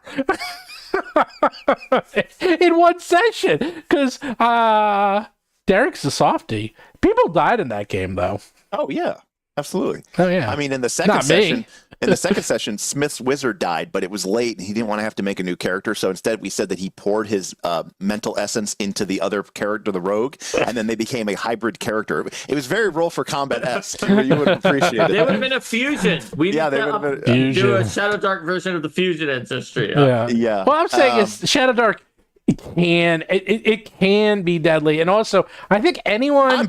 I'm biased. I grew up playing D&D where you died at 0, so like exactly any game that has some sort of like death timer, death mechanic, or whatever like that. I'm not saying it's like a softy game. I'm just saying dude, it's not. I had a level 4 wizard in first edition D&D that had 4 hit points. That's awesome. 4 hit points at level 4. I have had a worse situation before than that, Steven. I have had I was a GM, at least it wasn't my character, a 3.5 edition character who was level 7 and had 7 hit points. That's pretty bad. That's pretty bad. Yes, a large con penalty with that player had. It was like a sort of a living world type, West Marches scenario, and I was sort of like given this adventure partway through, and I was like, "You are going to die." He's like, well, I've lived to level 7, do a lot of adventures. I was like, if anything ever has had AoE, I think you're just going to die. I'm worried about this. He's like, I'll be fine. And so he made it for a while. He just always hung way back from everybody else. He didn't do anything useful, so nothing wanted to target him, and he lived. But then he got to an encounter near the end where he happened to be close by to one of the other characters who did something useful, and they got flame strike. and he made the save. He had very good saves other than his fortitude. He made the save, took half damage, and instantly died from full hit points. Yeah. And I was like, I'm really sorry. He's like, no problem. Yeah, you said I was probably going to die because I had 7 hit points, and I did. Yeah, and there, somebody said something about like what they're not doing is releasing some fucking content, and I will say that. I mean, that is true. That is so true. They don't release it. It's like they never release it. Here's what's crazy. Obviously, like I said, my house got painted because we had a fire this summer, and so and I just decided to pay painters to paint the whole house in all the walls and stuff. So I had to move all my stuff out, which is why my shelves are mostly empty, and I've been sort of putting stuff back. And as I was putting my stuff back, I went, oh man, I actually have more 5e stuff. You can kind of see it right there over my shoulder than I thought. And so I was really interested about that. And I looked and I was like, oh man, like I in my mind, I own nothing. I don't play 5e for 10 years. I've never played it. Like we've never had more than like maybe 1 or 2 campaigns of it that lasted less than 3 months. And I looked and I went, oh man, I own like half the books, like the official books. And I was like, that's crazy. Like how few books they came out. Whereas like I needed like 7 moving boxes just to put my like 3.0 stuff away. Like the lack of content that they produce for that game is strangely disturbing. Yeah. Is that why was that the secret to the edition the whole time? Not make any product? Because God knows 3rd edition and 4th edition released what I like to call a shitload of stuff. It was a churn of stuff. So I think that the thing that they did well was that they didn't churn out too much that overwhelmed people. They made each book an event and like a collector thing. So it felt like you wouldn't have to, like, it wouldn't be that burdensome to be a collector, and maybe more people became a collector. It reminds me of something, I want to say Steven may have mentioned this in a much, much earlier episode, but Steven, tell me if it wasn't you and maybe I saw it somewhere else, about like these old action figures for like Star Trek or something like that, where people were collecting them, and then they made one set or a few of them that were so exclusive that only a few people got them. And then after that, everybody who didn't get them was just like, well, forget it now. I don't have all of them. I'm not going to collect any of them at this point. And so it turned out that by making it too hard to collect them all, they hurt themselves. Was that you, Steven, or was that sounds like something I would say? But it sounds like something you would say, but I may have just seen it in some kind of documentary. I mean, I do know that's true. Is that, and that's it's the people who have the what's that called? The syndrome. I forgot, but you have to like collect everything, and if you don't have it, then you're like freak out. Well, it's the 4 different types of gamers, and that's like one of the 4 types is the collector, and if they don't have everything, they feel like they missed out. So. But yeah, I don't know. I mean, it's always been a boggle of my mind why they don't release, not only do they not release that much content, but they always release adventures, which I find strange because I'm like, that's what you keep releasing is adventures? Wouldn't you rather release, I don't know, content for players? It's like, it's just such an odd model that they have. It's a circular model. Kind of like education and multiple other things where whatever you're currently doing, you then change to the next thing. It goes around because in the 3.0 era, and Derek was talking about this back when we were talking about a bunch of different adventures that one time, that they had like all these adventures that they were doing for a while. But then they did internal analytics that said, don't do all of these adventures. It's too many adventures. You're not selling the adventures. And so they throttled down and started doing almost no adventures for a while and just being like, well, we'll let the third parties write the adventures. We're going to do the rule books. Mm-hmm. And so it seems like they may have just circled back and just always be like, well, this is not working. We had too many rule books. Let's do more adventures. And so maybe they're just always trying whatever was not what they were trying before to try to get the angle on it. I don't know. I think to be honest, I just think they're kind of lazy. Because I don't think they're lazy. I think that don't disrupt a good thing, No, because adventures they're not new content. They're like side content. Look, They don't release new classes. They don't release. Steven of Jewel of the Indigo Isles. Steven. Yes. Are you saying that Stephen Glicker was lazy when he put out Jewel of the Indigo Isles, the book that was just drastically so giant that it blocked the FBI most wanted guy who came to your door in case he was going to shoot you? Yeah, but they don't put out. Hard. I know, but they don't put out books. My Jewel of the Indigo Isle is bigger than 4 of their adventures combined. So I did 1 year's worth of work in one book than they do in 1 year. Well, so the other thing is, and Jedi, again, I'm not an expert to speak on this, but Jedi Protector, the only thing I've ever heard, and if YouTube content is to believe, but Jedi Protector is saying most of their adventures are reworks and or terrible. And recently, that is both true. And like all I've ever seen is people complaining about adventures. Correct. I see content creators who are like, "Here's how I completely reworked." Here's Jewel, by the way. Descent into Avernus. Here's how I completely redid the final 5 chapters of Curse of Strahd. Here's how you actually make Princes of the Apocalypse interesting and playable. 100%. So hold on, I'm going to tie this back into what Steven said earlier about any press is good press, because the reason that that's the only thing you hear about adventures is because that's the only thing you usually hear about any kind of supplemental content.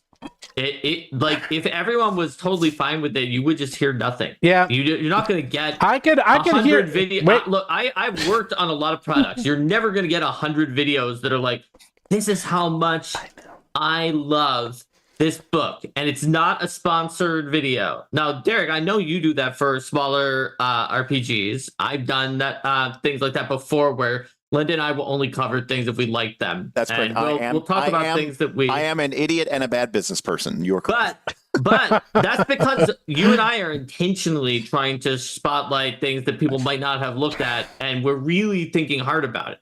But basic online feedback is heavily biased towards people who are having an issue with what they have. They want to fix it. They might want to be productive. I'm not saying they're just complaining or being negative for no reason, but if they want to fix it or they want to get it changed, then they're going to speak out, and that's more likely than if they're already happy. So, see, counterpoint. I know we're doing very well because there's no content. Very few people make videos about our content. So right, exactly. And then the people who do, very famously, talk about how much they love it. Right, it's so good. It's the best. It's a paradigm shift. I know. Exactly. So therefore, C. It's rated C out of F. Yeah. I know. Right. That was the thing. I can't believe you gave Elemental Avatar C. And I get why you did it. No, Elemental Avatar, by the way, is very fun. It's really fun. Avatar is a single element, and so if depending on what element you pick, you could run into enemies that are going to mess up your game tricks. So I know people who love Elemental Avatar. I do think that with Derek's definition, which is based on optimization, right? If it's based on optimization, by the way, that's fair. If you look at Derek's list, the only ones that got S or A are ones that at S are like fighter. They define it as maybe Rogue is not an S, by the way. Rogue was not an S tier. That are maybe messing up the game, according to Derek. And then A are ones that are too strong, but they're not messing anything up. And there are only a few in those. So in Derek's world, the best one was the C. No, the B was the best. Right. The best. I actually, honestly, usually consider B to be the best rank too. B is best. I'm considering putting out best. A video on my channel that, of course, no one watches, but Arcade Mark. Linda and I have been working on it for a while about, let's talk He's about... been doing that channel longer than I have, and no one watches it. That's true, but we're working on a video about tier lists where we're going to try to talk about that, because tier list creators generally know this, but people consuming it don't always. Oh, by the way. That S is not always the one you're aiming for. In fact, usually wouldn't be. So, Derek, there's my... We did that video, and we talked about this. Yeah, and then the very next day, I sent you the article that Free League is now distributing this. Now distributing it from and then the very next day after that, I went to PAX, and it was there. Nice. And then I got to meet the creators, and then I showed you. Whoops, I have their card because I'm going to have them on the show. I showed you the little video. Look at that. Yeah, Dude, that's awesome. I know. That's actually awesome. Yeah, it's a really cool thing. I know. Outgun is cool. Outgun Adventure is even cooler.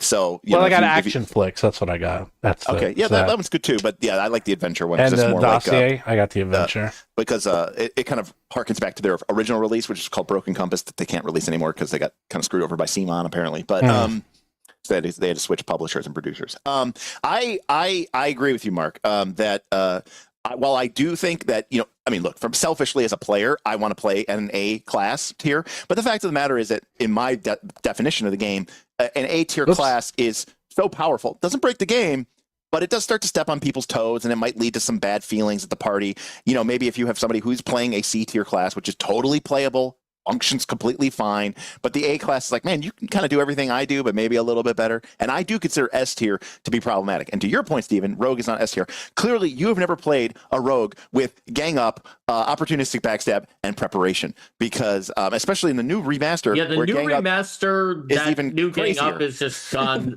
It was weird because the strongest stuff got stronger, the stronger stuff got better. Did not get strengthened. Correct. And we mentioned that on this channel when we talked about the Rogue. I don't know if you were in that one, Derek, or you were in a different one, but we mentioned that. Yeah, I mean, Gang Up was already kind of a must-take feat / top tier feat, and then they made it literally better. So, by the way, somebody got a response from at least someone in Paizo who said that they talked to designers today that the Rogue getting the fortitude. The bump at expert was intentional, and that is a very surprising response. Oh, Mark, what? I'm sure you saw this. This happened 2 days ago or whatever. I wanted to get your thoughts on this, because you on this stream, maybe even on my stream, have said as much.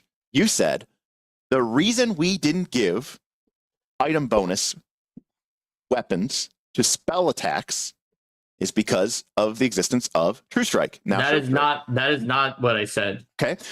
So the person who was on Reddit who said that people are taking a statement and then assuming the converse is true was correct. Okay. So fine. We the answer to that is that there are multiple reasons that they do not have item bonuses, because if you'll recall, I gave them item bonuses in the play test for Pathfinder 2.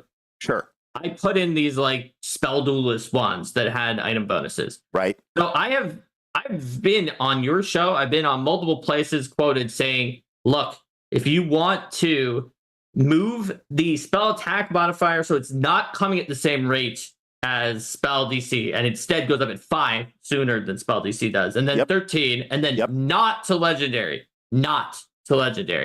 And then you add item bonuses at the same levels and remove Short Strike from working with spells and things like that, and Shadow Signet, that you can't, and it'll look great. I did that with Aldemon Trainer and Elemental Avatar. Right. But they didn't do that, and they didn't do that. And they nerfed Sure Strike this week.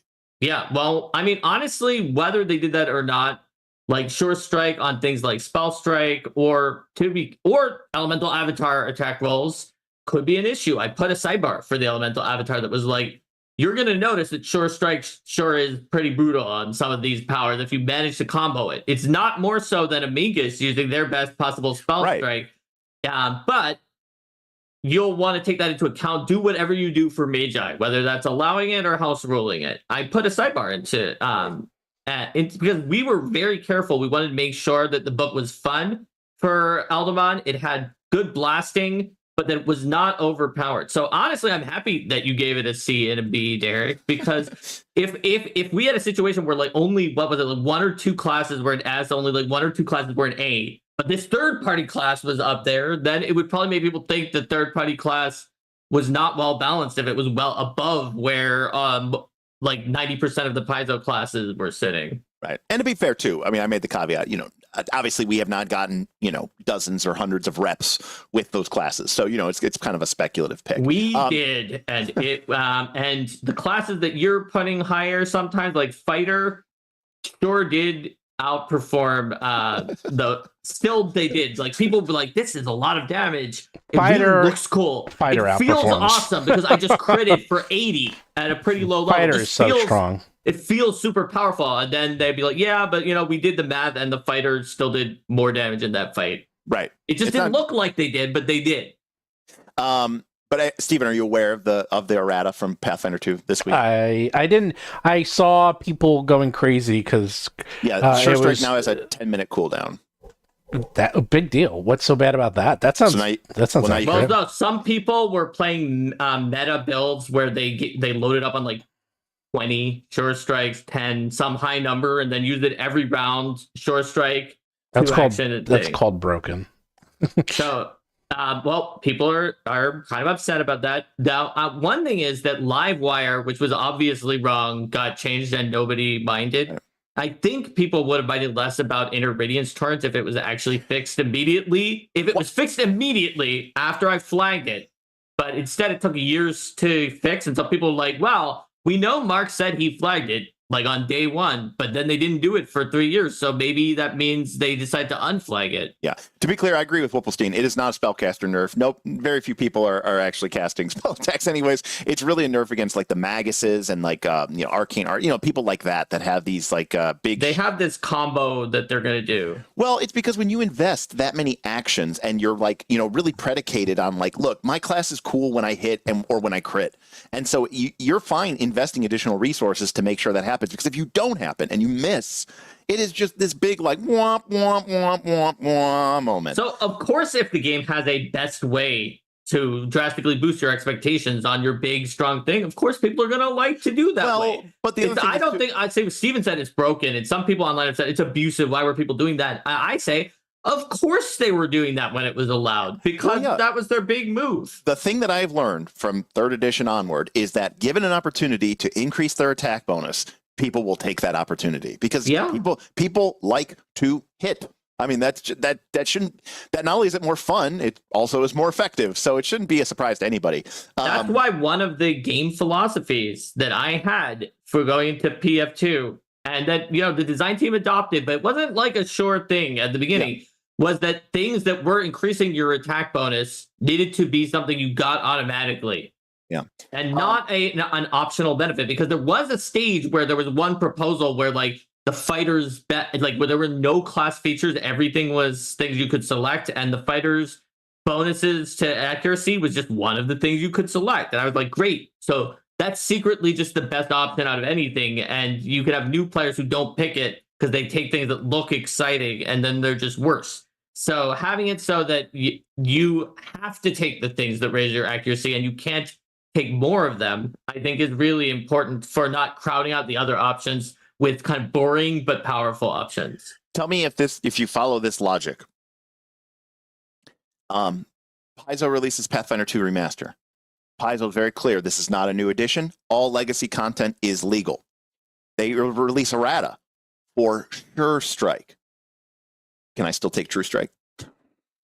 I would say that in the cases where things are replaced one for one, you would have to look at what they're doing with what they did in Pathfinder Society, whether they allow that there. Because I think they said that things that kept the same name but were changed, you definitely had to change. But something else about other things, they may have also changed the policy. Obviously, I wouldn't let people play with the non-errata one.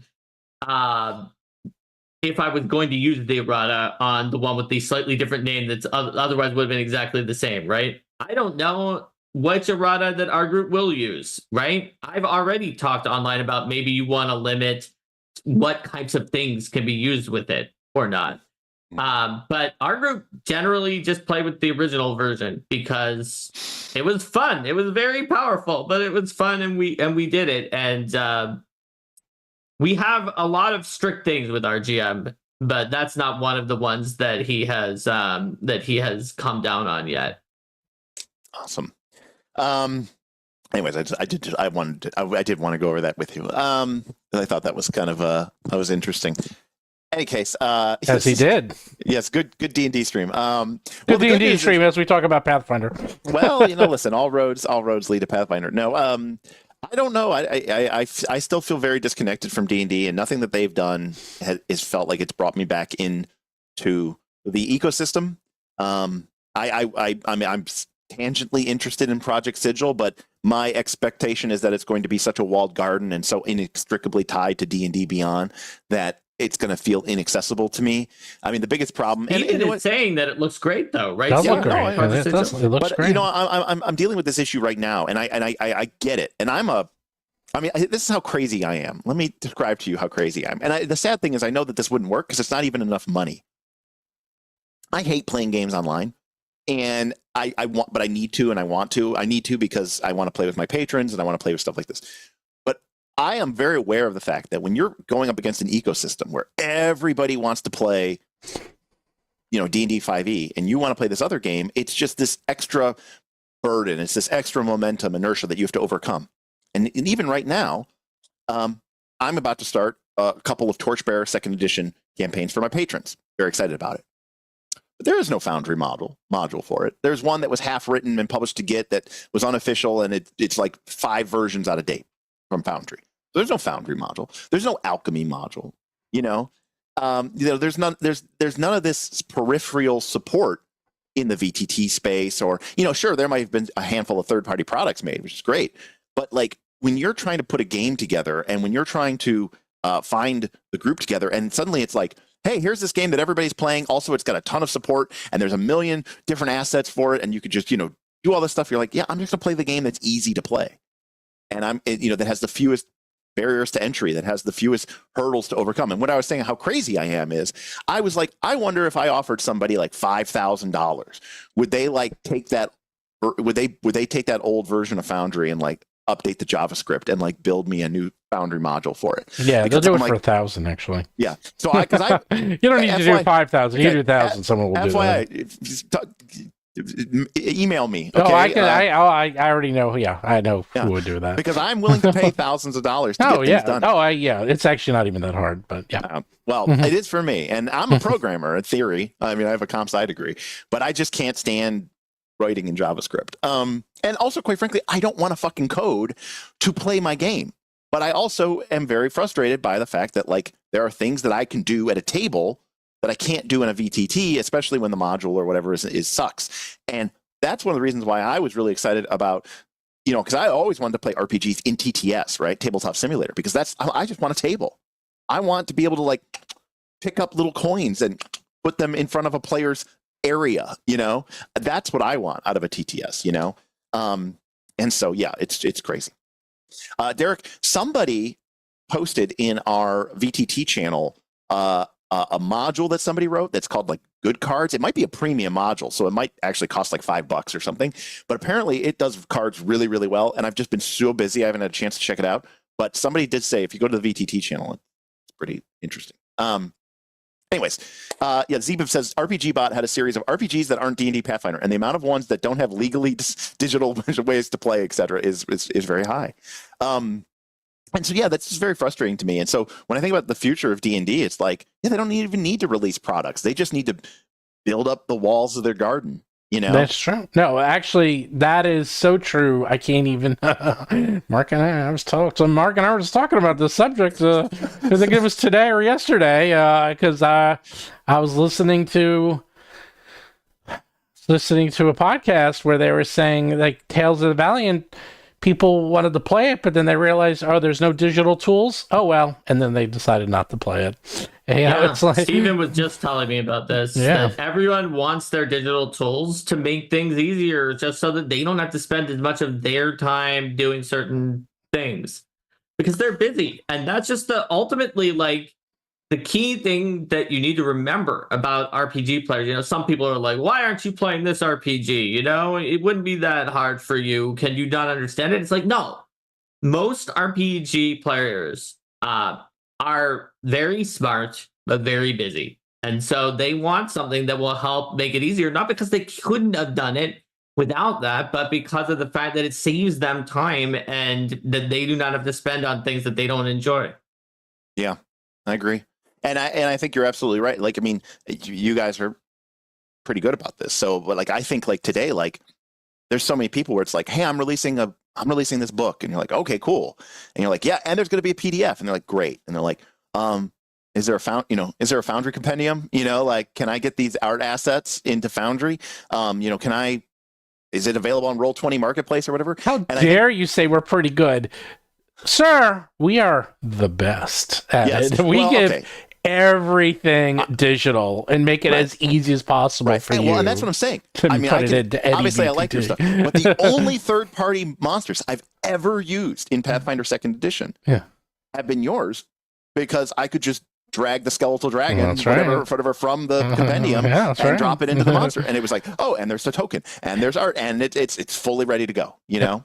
That's right. Now Joseph, how wrong he is. He says we're getting close to a racquetball announcement. No, we're getting close to a Mark announcement. That's right. That's true. Mark has to go play racquetball. Derek doesn't have racquetball, but I have a backer to talk to you about monster. I do have racquetball, but it's at 6. You have racquetball. Oh, your racquetball's at 6. Yeah, it got pushed back half an hour. No, we my can keep backer going. that I have to talk to about a monster is at 5. So I will have to leave in about 10 minutes. Yes, so we have 10 more minutes. Ed, I in theory would like Owlbear Rodeo, but I feel like it's too minimal. In that respect, not your rodeo. But it's not your rodeo. That's good. But I have not fully detailed into it. There is a new one out that I think I could like, but it looks like it's really early off in the beta, and they haven't done a lot with it. It's called Character Sheet Online, and it's basically a way to share character sheets and a dice roller. It is like super simple, right? There's no to my knowledge, there's like no grid, or there's no thing. It's very theater of the mind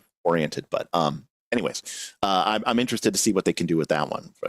But Character Sheet Online, Owlbear Rodeo, I need to get more comfortable with digital tools, and I'm not, and I feel very frustrated because the games I like are so weird, and oftentimes they're fiddly. Like it's easy to play a game like old school D&D, and all you have is like a dice roller.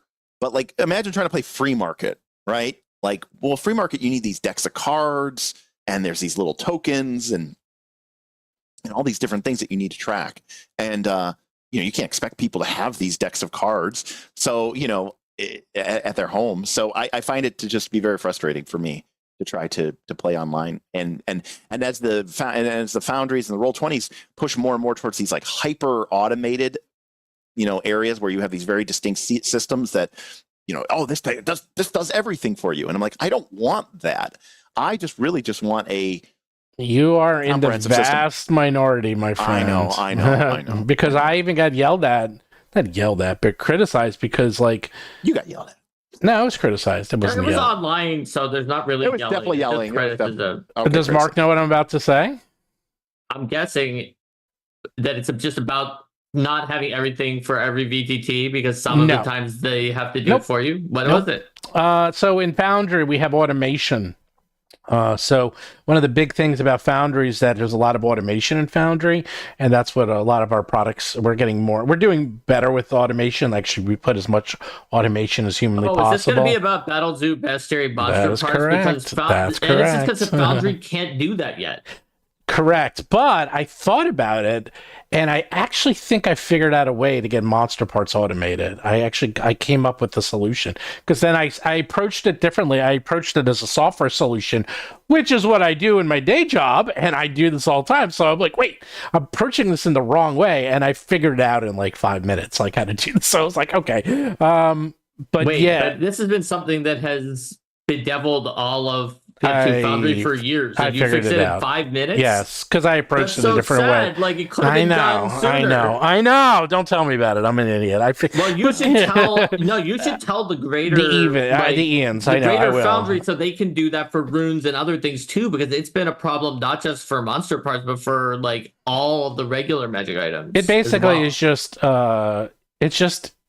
It's not automated. You need to have you have to have some forms pop up that ask you a few questions so that it can do the parts that you can't automate. That's really all it is. It's like, because people want everything automated, and you can't automate everything. So I was like, okay, I can automate 80% of it, but then here's like the 3 or 4 questions you need to answer, and then we can do the rest. That's all what I needed to do, because that's monster parts. Yeah, that's all it is with monster parts, because there's a few things we need because there's a few things things that you wrote it. There's a few things in monster There's parts definitely that are you just you get a choice. A choice, like the GM, right? The GM decides, like, or the player decides what they're going to build with those parts, and it could have been multiple things. Right. There's a couple of things you need to get input from or opinion, and I'm like, wait, we can do pop-ups and menus, so let's just do menu, and then it can do the rest. Because as long as we get the answers, we can figure it out. That was it. 5 minutes. I'm like, why are we not doing that? I could have done that all along. Whatever. I'm an idiot. So,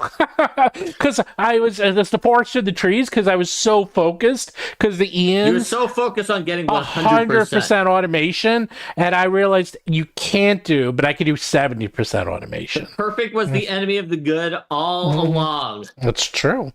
That's why it only took me 5 minutes to figure out, because if a client asked me this, that's what I would say. And then I'm like, wait a second.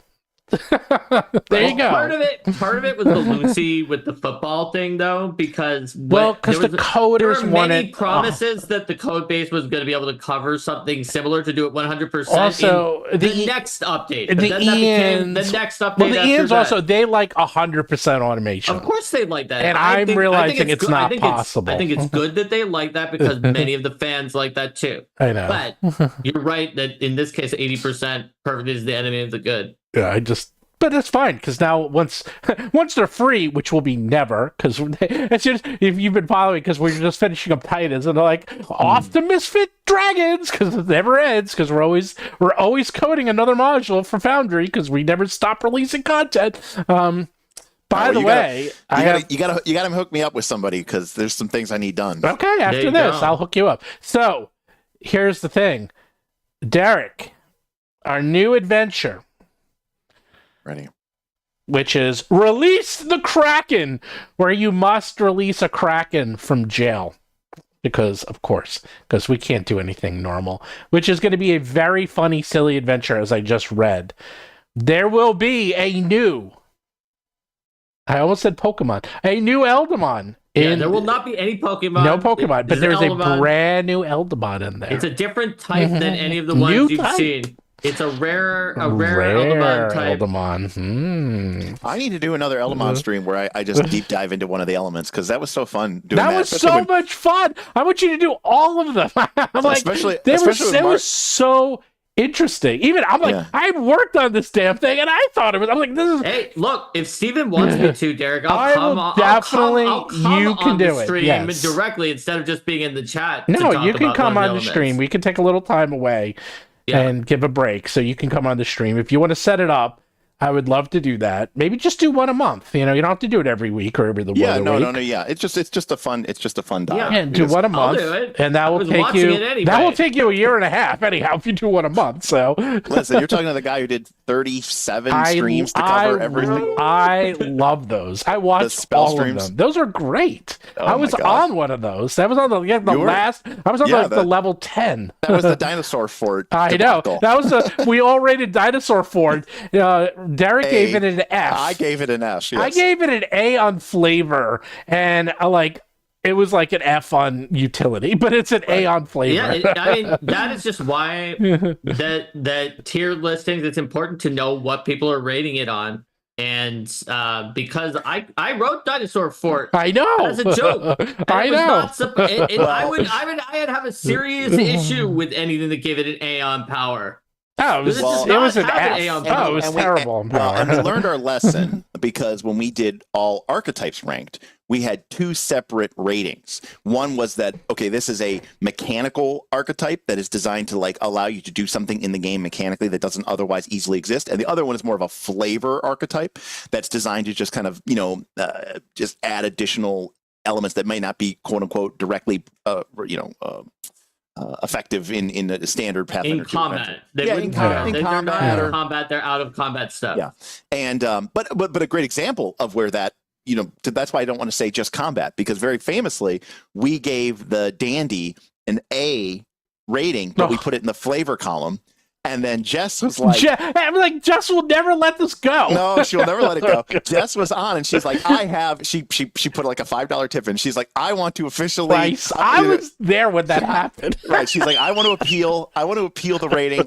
I love that you gave it an A, but it is not a flavor class. It is a mechanical class that interfaces with the social mechanics of Pathfinder Second Edition, and I think it should be a mechanical class. We brought it up, and I said, I am not above the law. I am not above being wrong. You are correct, and I moved it over to A. And then Jess and I got along very well ever since that. But there you go.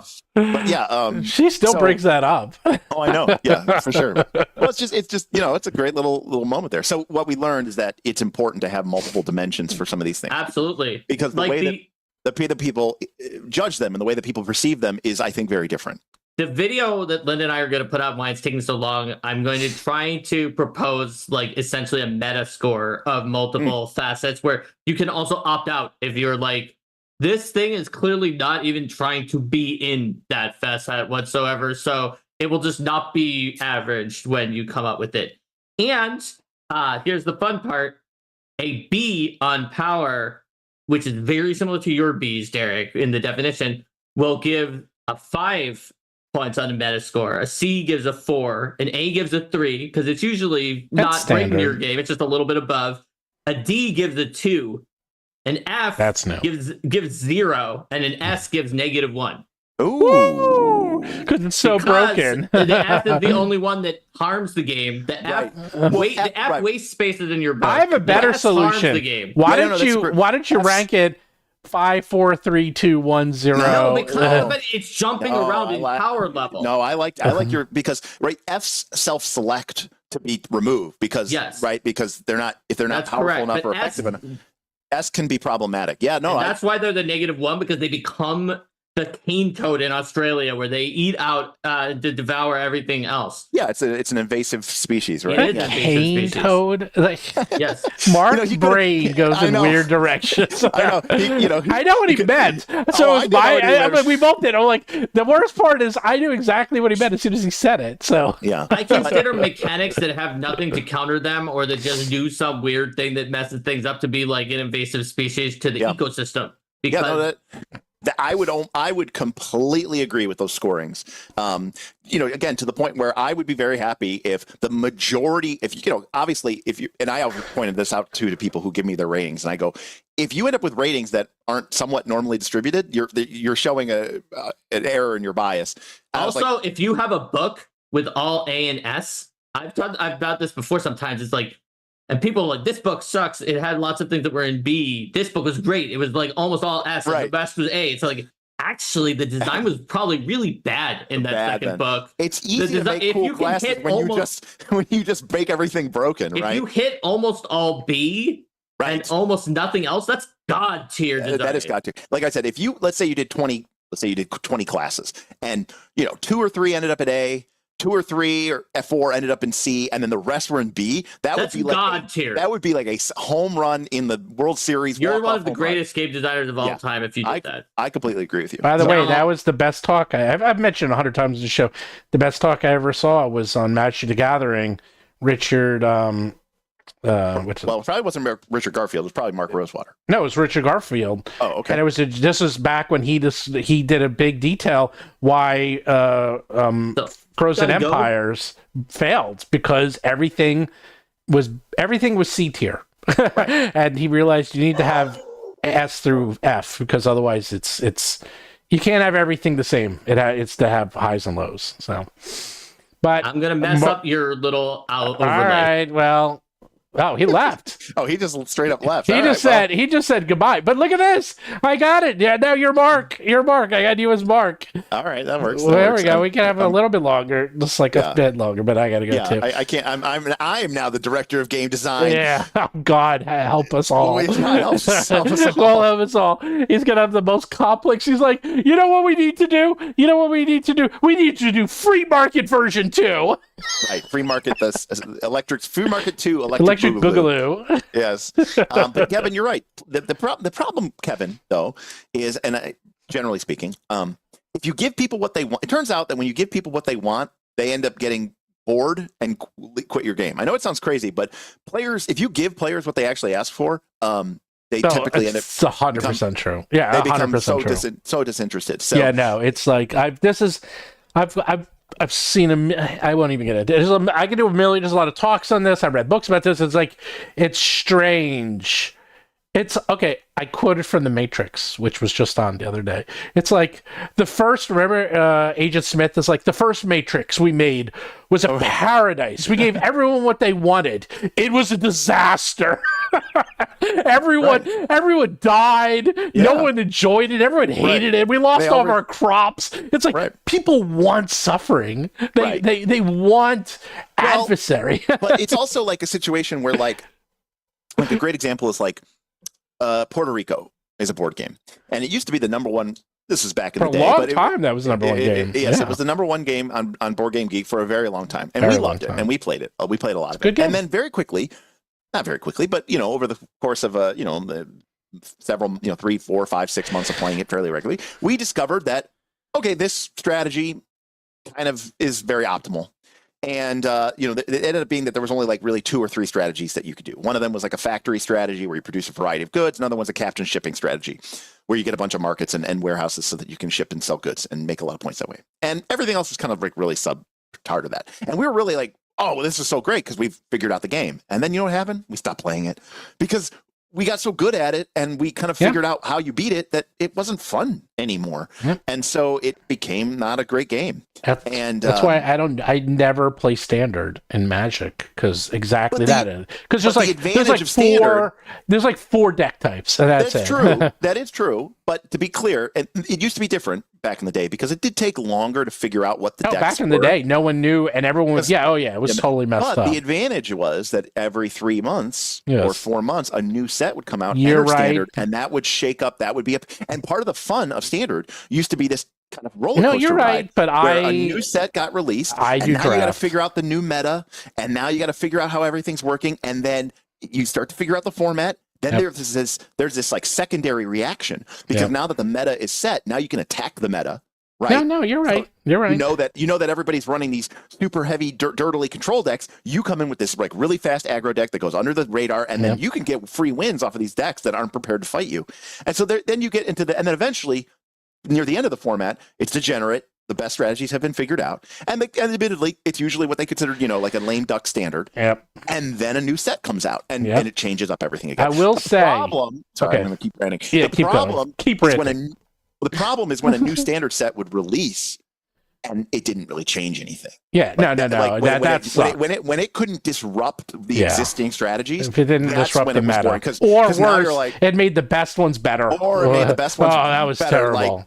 Like the Rogue remaster in Pathfinder 2nd Edition. And then the best part was every year or like 18 months, an entire block would leave standard because the new block would start. And so then standard would go from being 9 sets down to 5, having dropped out 5 old sets and adding a new one. So then it was like, those were like the cataclysmic. A few things. I only play draft. That's why, because draft is awesome. Draft too. Because draft, anything can happen. Well, anything can happen, right? Second, I started to play altars. This one. Okay. This is the new hotness, this game.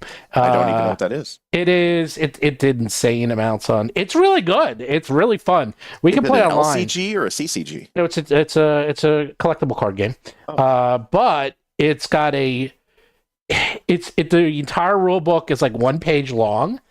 And it's really fun. And it did really, if you look up on Kickstarter, it was print to play. It did millions on Kickstarter, and it was really popular at PAX. I played it. I can play it online. It's fun, and it's quick. You can play a game 10, 20 minutes at most, and it's always pretty close. It's pretty close. It's got a really good mechanic. We can play. I can show you how to play. And the coolest thing is you can scan your cards. There's a QR code here, and then it adds to your deck online, and then you can build your decks online using your actual physical cards, which is genius. We had a really great. It would kind of remind me of our Root game that we played at Origins. Oh, the closest game in the history of Root. Not quite as close, but this past weekend we played an Arcs game. It was me and my 2 friends, and me and my buddy were way ahead, like 10 to 15 points ahead of our other buddy, our third buddy. And in the final round, my buddy who was just ahead of me stayed just ahead of me, and he won the game at like 33 points, and I was at like a 32. But our buddy who was at like 13 got up to like 29. So like in the final round, he was almost able to make that much of a push. And so we ended up like 29, 32, 33. Hey, you still got to invite me. Please invite me to any art game. Well, that one was done in person. That was using my actual When you box, do it online, definitely invite me. So it's a real fun game. I want to really play it. And that reminds me, this is not the same thing, but in fantasy football, this week I'm in the playoffs, and I had 209 points, which in fantasy football is a ridiculous amount, like an insane amount. And the other player, it's Sunday night, and the other player had one player going on Monday Night Football, and of course it's like one of the top 5 running back, I forgot who it was, in the league, and I'm like, and he was down by 25 points, and I was like, oh no, I'm gonna lose. And it had like me winning, it had a 1% chance of me winning. And I was watching it, and I was at 209, he's at like 180, and then it's like 186, 188, 190, I'm like, no, and it gets up, so it's like right at the end, he's at 208. I'm at 209. There's still like 5 minutes left. I'm like, please don't give him the ball. Don't give him the ball. And it's like excruciating because the last 5 minutes of football lasts like 2 hours. And then finally it ended 209 to 208. And I was like, talk about a squeaker. And glad I'm not them, because they must have been furious. Right. In any other world, right, 208 would have crushed. Well, that's exactly, because you saw everyone else's scores, 130, 150. It's like 208 to 209. It's like, come on. It's like that. It's like the second highest score of the week, but I got the first. So there you go. That root game. We were within like 2 points of each other. We were all like within 1 point of each other. Yeah. It was pretty crazy. Right. But, it was like, that's one of those games you make one thing different. It would have been the difference between the games. So yeah. That's my advice to all your role players. Play more board games. They're fun. That's all I used to do, was play more board games. I love board games. Yeah, me too.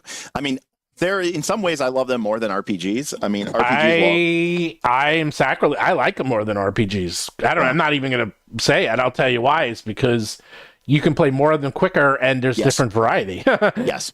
Yeah, the main problem I have, and once you get bored of it, you go to another one, because there's 10 trillion board games.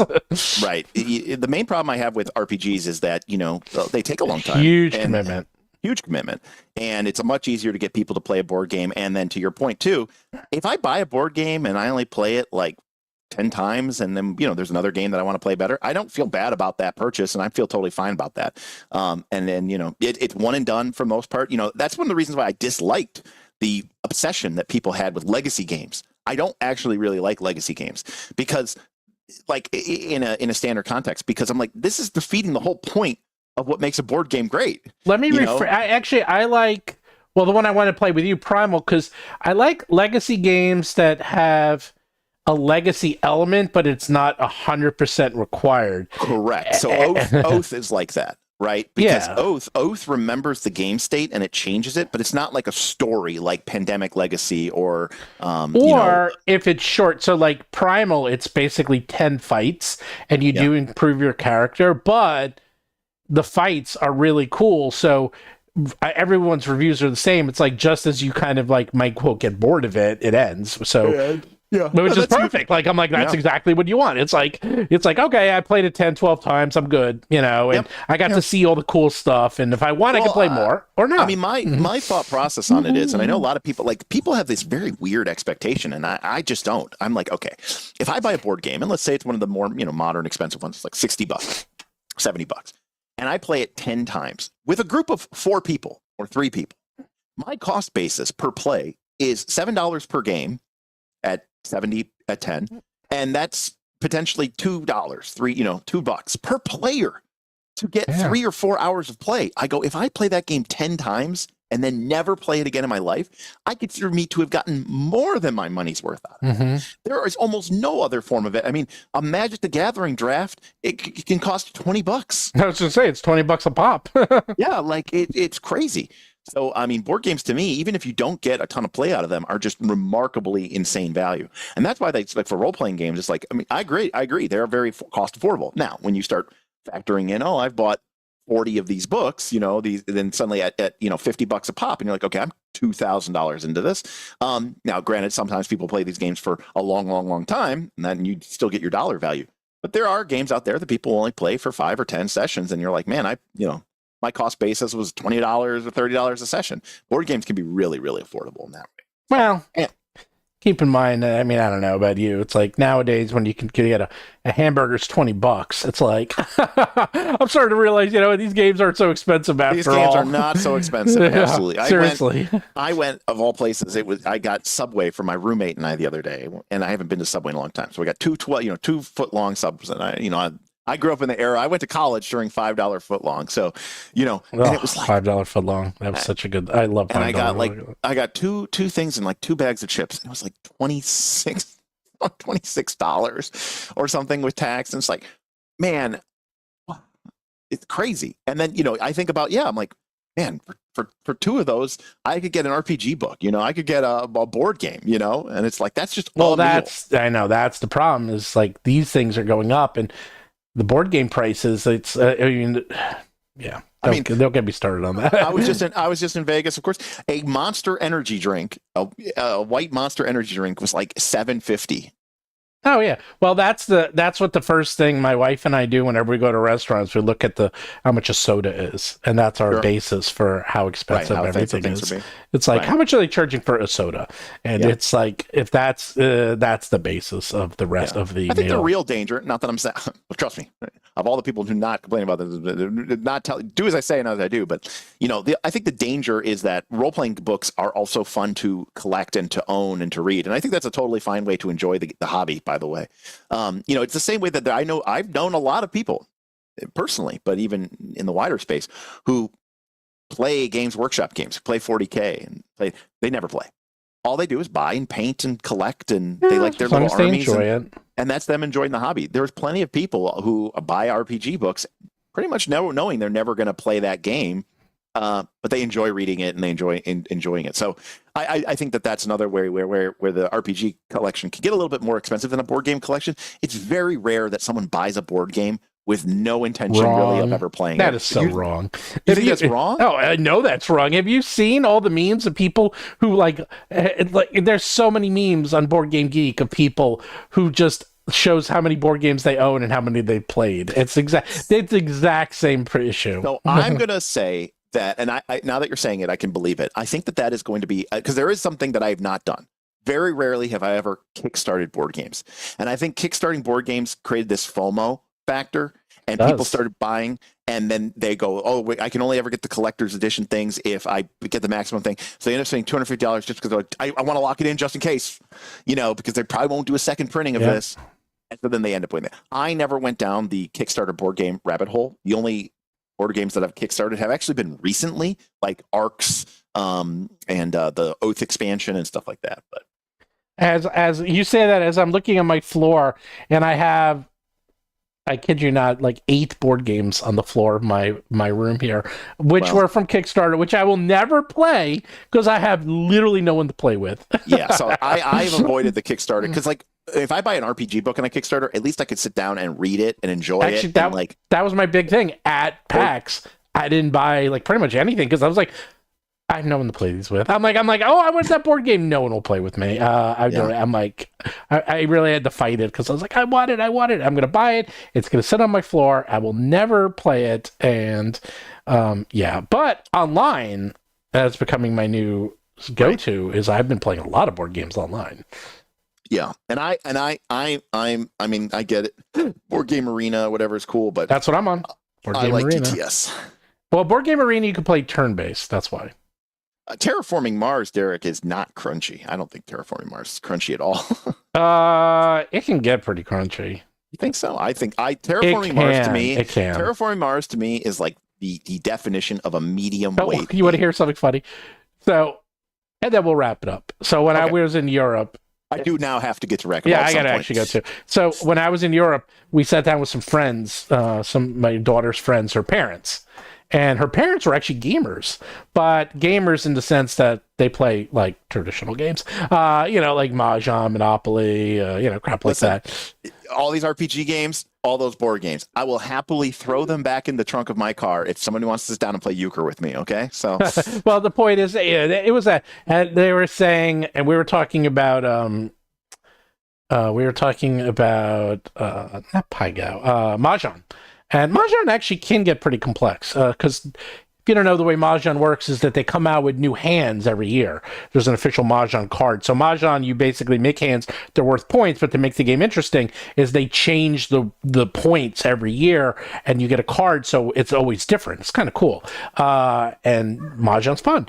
Mahjong's like gin rummy, basically, right? It's it's kind of like gin rummy. You have basically suits, but because they change the value of the suits every year, it's worth something different, and different suits and different types of suits. And it's like, imagine playing poker, and every year you play poker, the hands are different, have different values. That's like the easiest way to analyze it. So, and because of that, it's never the same game twice, which is kind of fun. Even though it is literally the same game, it's just the hands are different. And it can get pretty complex. And the funny thing is, I was kind of saying, the games we play, like, are a little complex. And she goes, on a scale of 1 to 10, what would you rate Mahjong compared to the stuff you play? And I'm thinking about it. I go, 2, 3, 2. A 2. Yeah. That's right. I was like, a 2. They're like, really? I'm like, yeah. I'm like, the stuff we play, it will melt your brain. It's like, it's really hard, some of this stuff. And they were stoked because they thought it'd be like a 7 or an 8. I was like, speaking of brain meltings, somebody showed me a graphic of the Path of Exile. yes. The Path of Exile. Character tree. The character tree. Yes, they're famous for that, by the way. For Path of Exile 2. Yeah. And I was like, it's insane. Crap. I was like, whoa. I know. Path of Exile 1 was like that too. Yeah. It is like, the character tree is the size of like the galaxy. It's like, you're like, come on. It's crazy. Like, I thought the sphere grid from Final Fantasy X was too much, No. But you can make, because I was into Path of Exile 1 quite a bit. You can make the craziest builds. I mean, that's what it's famous for, because it's so big. Like, any weird thing you want to build, because you could eventually get there. Like, you go around, like, the grid, because it's separated to like the magic area, the fighting area, the rogue area. But then you can but just because you start there, just because you're starting in the rogue area, which I'm just making this up, like, might be next to the magic area, you don't have to go down the rogue tree. You can branch into the magic tree and suddenly become a magic rogue, or the other way around. And that's their secret of success, is that you can keep playing it and then really make messed up, crazy characters. And I mean, fundamentally, the idea of it is kind of cool. It's really cool. It's really cool. It's like so overwhelming to me. But here's the crazy part. See, I see this and I go, okay, perfect for a video game, I guess. But then I'm like, and yet there are people who probably want their TTRPG to be like this, like, there's a lot of people who do. It's crazy. And it's called Pathfinder Second Edition. like you were saying, there's people wanting, it's already out. It's literally Pathfinder. Actually, if you want to be humbled by the choices, I'm trying to pull it up here. Now, granted, some of this stuff came out in Dragon Magazine, but when by the time 4th edition ended, right? By the time I was thinking the same thing. 4th edition had so many options. By the time that 4th edition ended, there was literally like thousands. There was. Of feats. Yep. There was had to. Here, I'm pulling it up. Here we go. Okay. There were 55 races. There was 55 races. There was over 9,000 powers. Oh my god. There was 4,000 feats. There were, I'm not even kidding you, 77 classes. Ugh. There was 631 different weapon types. There was 5,400 monsters.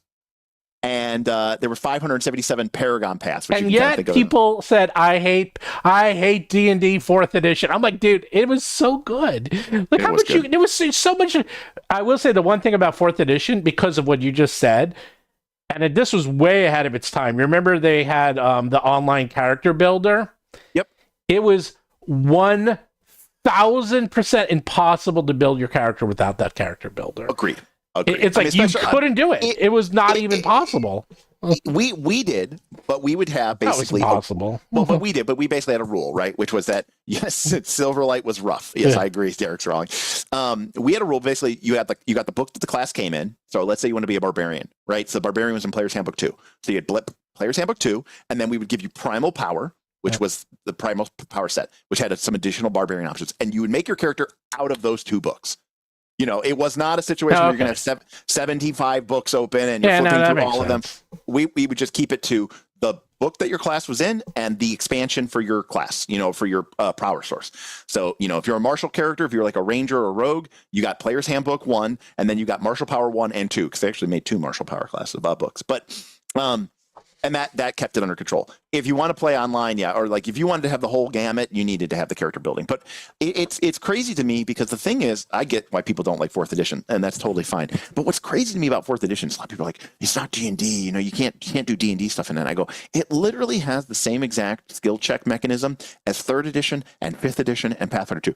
You have a skill, you're proficient in it, you roll a die, you add a number, you add your attribute bonus, and boom, that's your value. Did it beat the DC? Yes, then you passed it. No, then you didn't. And I'm like, that is the fundamental thing of Dungeons and Dragons and Path. And yet people go, but you can't role play in it. And I go, what the fuck does that even mean? I can tell you, because I actually was about to say, there was the 2 biggest issues with that, is that the characters felt very same, because it felt like casting a spell was the same as a fighter fighting, which people hated that. I know a lot of people hated that. We loved it. I didn't care. We had just come out of 3rd edition. Well, now, I just came out of working... Dude, I just came out of playing 20,000 hours on World of Warcraft. I was quite used to this. You know, right. Well, for me, we were used to wizards and clerics and druids embarrassing and making the fighter classes and the martial classes feel like not even a secondary character, a tertiary character, you know? And so here comes 4th edition, and it goes, hey, guess what? You guys all get to play on the same playing field. I love 4th edition. And it was like, wow, this is actually really fun. No, also, the role-playing sucked, and I'll tell you what. What does that mean? I will tell you what it means.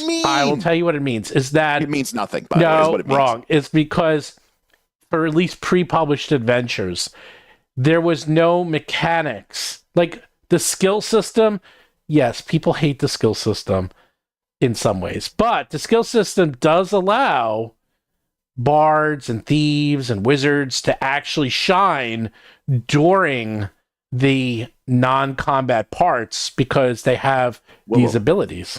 4th edition is the only version of Dungeons and Dragons that had a mechanical framework for non-combat encounters called the Skill Challenge. If anything, 4th edition put the most emphasis of any D&D game ever on non-combat in the existence of the Skill Challenge. I agree, but I mean, I haven't played it in 25 years, but I remember it was like, it was very narrow, and it just felt like, it was one of those, I think it was, if you saw how much variety and how wide the combat was, which I felt was fantastic because it was just so big, and there was so much you could do, and then you just explained how many feats there were in classes, and then you go to the actual non-combat skill system, which felt super narrow. And except the non-combat skill system is the same skill system as Pathfinder's 5th editions and 3rd editions. The only thing they did was make the combat more interesting and cooler. Yeah. And then people are like, well, I have all these cool powers and all these awesome abilities, and so now we have to fight all the time. I go, no, you don't. You could just role play in the tavern. And guess what? You could make skill checks just like you could in any other version of D&D. They completely... Now, Kevin, I'm not going to argue that there were some problems with skill challenges that they were presented. I'm not saying that they knocked Maybe that's it. I just remember, like, whenever we tried to do it, it never worked well. But what does that mean? Because, see, when I talk about role-playing mechanics, people always look at me like I'm a leper, because I talk about games where I like games that mechanize role-playing, you know? Mm-hmm. I like games where it's like, hey, I have this trait, and if I tag that trait, it will cause me to get this sort of bonus, right? And some people hate that. They go, no, I want role-playing to be completely separate from the game mechanics. And those are the same people who are complaining that 4th edition ruined role-playing. Well, how can you have it both ways? Do you want role-playing to be mechanically tied in or not? And if you don't want role playing to be mechanically tied to the game structure, then it doesn't matter what the game system is. You can role play in any game ever. Well, this is what I would say. I would be very curious. I mean, it's impossible to do, except maybe it wouldn't be. We should play fourth edition, because I haven't played fourth edition in 25 years. I would like to play fourth edition now with my mindset of seeing how much like games have evolved, and just, you know, the ideas of gaming it's really evolved so much since then. And not a level 1 character, like a good level 5, 7 character, you know, enough enough meat 5 on the bone. And 5's a good level because you get your second daily, right? And even better, and like to see how it holds up. And because I think it was so, I truly believe it was so far ahead of its time, and it was so didn't feel like Dungeons and Dragons. Is that people? Like I log onto my Foundry servers and I see people playing Pathfinder 2nd Edition with all the mods on, and I go, this looks literally 10 times more complicated than 4th Edition D&D. You know, well, 4th Edition, the other thing that people didn't like, I remember this, people complained because it was true, is that combats could take forever. But you're talking to the guy, and I hear that a lot. I hear a lot of people complain about that. You're talking to the guy who had a combat take 2 months. So I'm the wrong person to complain to, because we like long combat. So, you know. Well, again, and I think there's a very important thing to understand here, which was that long combats aren't a problem if, one, your players like combats. Yeah, Number 2, we love combat. if the combat isn't boring. When people say, "Oh, the combat was so long," what they're really saying is, "I got bored." Yes, you know, you're right. If the combat is exciting, now I'm not going to lie to you. All D&Ds, including 4th edition, suffer from this problem, and I created. And to be clear, this is only a problem because they got rid of the most genius mechanic of all time, which is the morale check, which was this idea that once the players, not every single monster was dead, but the players had beaten the monsters. Right, they had overcome the hurdle. Oh, I do that in my games already. And I don't even. It's like, not even a rule. I just do that. And then it's like, oh, there's 2 or 3 monsters left, but everybody knows the players now have completely won. Just in the old days, you used to make morale checks, and the monsters would more than likely run away. I have my monsters run away all the time. Players hate it, by the way. Yeah. Oh, players do hate it when the monsters run away. I love doing it too. It's my favorite thing.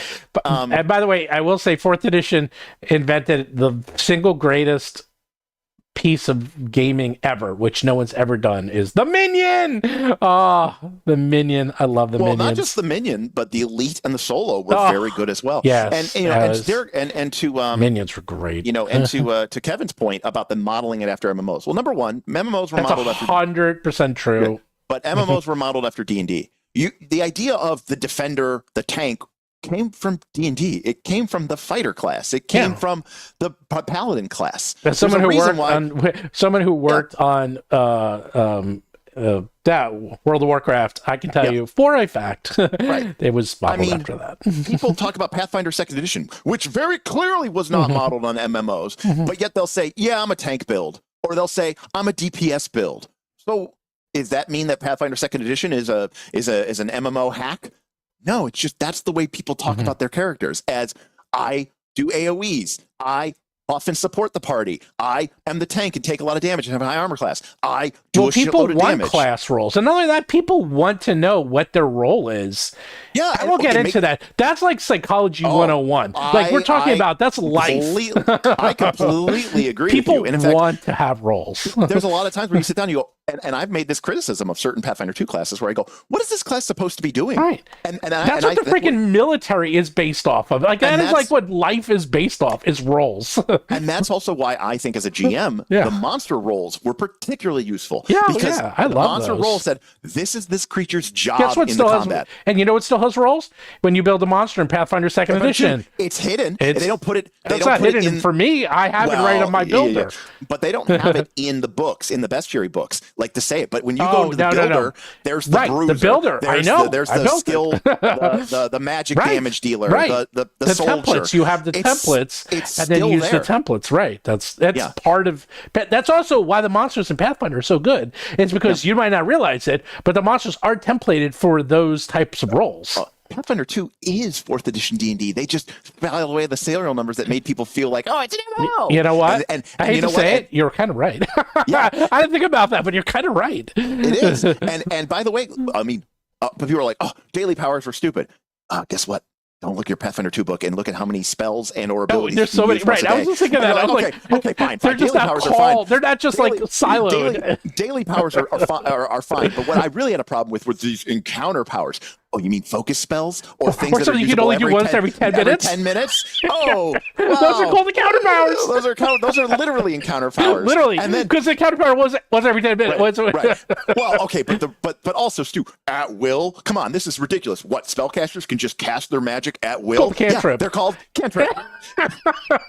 And so it's or a 2-action activity like a flurry of blows or not flurry of blows, like dual slash or a flurry of blows or hunted shot or power attack. Those would be your at will powers from 4th edition. And then the thing that you can do every 10 minutes or use as a focus point, that's your encounter power. And then the thing that you can do once a day or it takes up one of your Vancian spell slots, that's a daily power. And guess what? They even took the ritual system from 4E and put it into Pathfinder 2, almost lock, stock, and barrel. So Pathfinder 2nd edition is 4th edition. I consider Pathfinder 2nd edition 4E 2nd edition. Holy crap. I can't believe it. Maybe that's why because I just realized I love 4th edition and I love Pathfinder 2nd edition. And now I know why, because they're basically it's actually just a much better version of 4th edition. In some ways, it is much better. In some ways, it's much more cleaned up. The math is a lot, more the math reasonable. Is way better. Math is way better. I'll fully admit to that. Now, there are some things that I think that they could have kept in the game that they did not. But the other thing is that the modern Pathfinder game 2 releases. I'm talking about the last. I'm talking about the Exemplar, the Animist, the Thaumaturge, the Kineticist. If you look at the game design of those classes, they are very 4th edition inspired. Oh yeah. Okay. Yeah. That's true.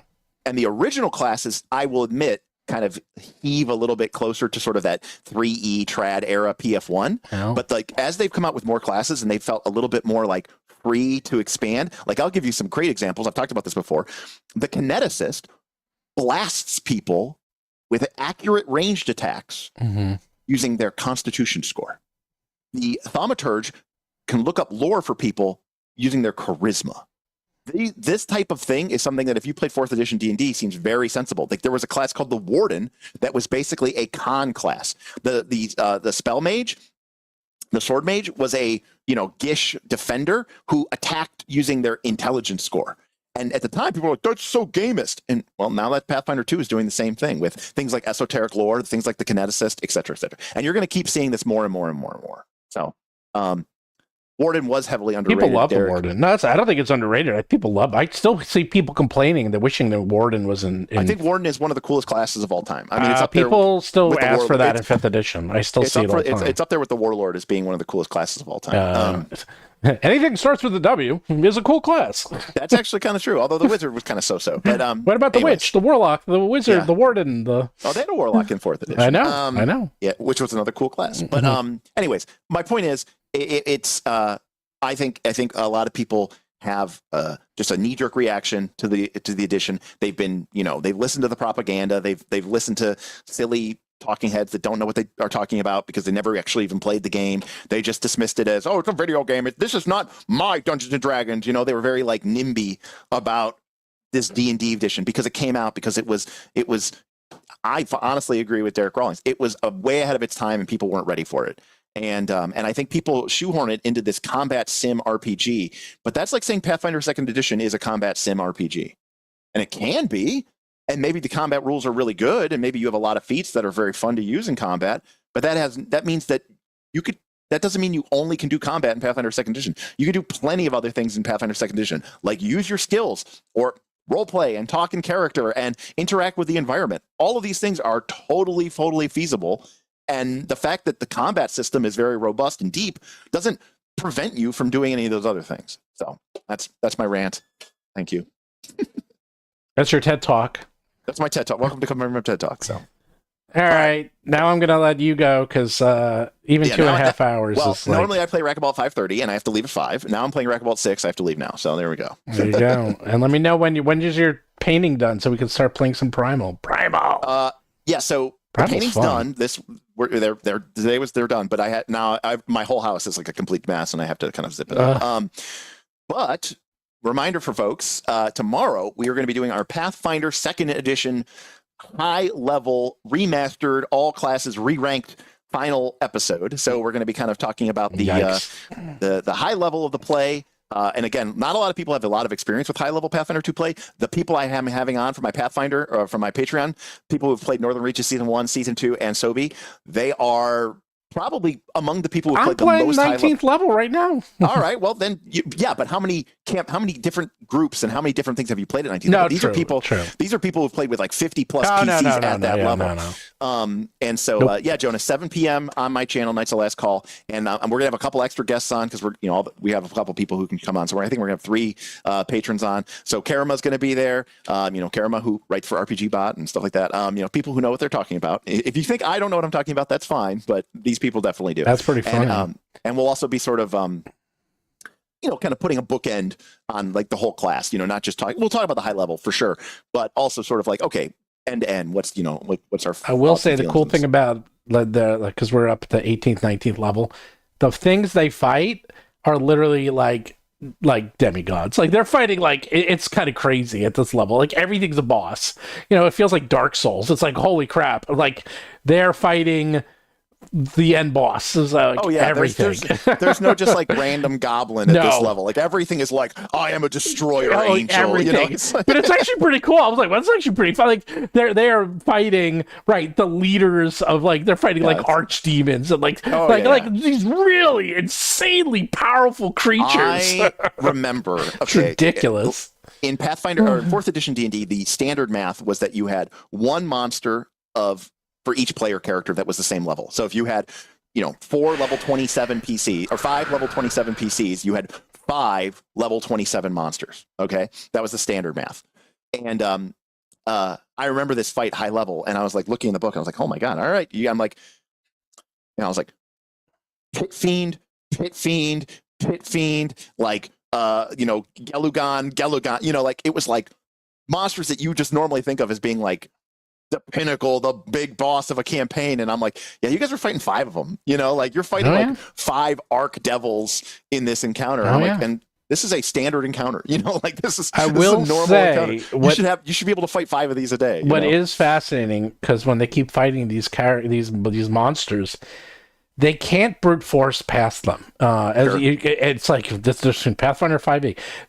As powerful as they are, they're actually really having trouble because these things are even more powerful.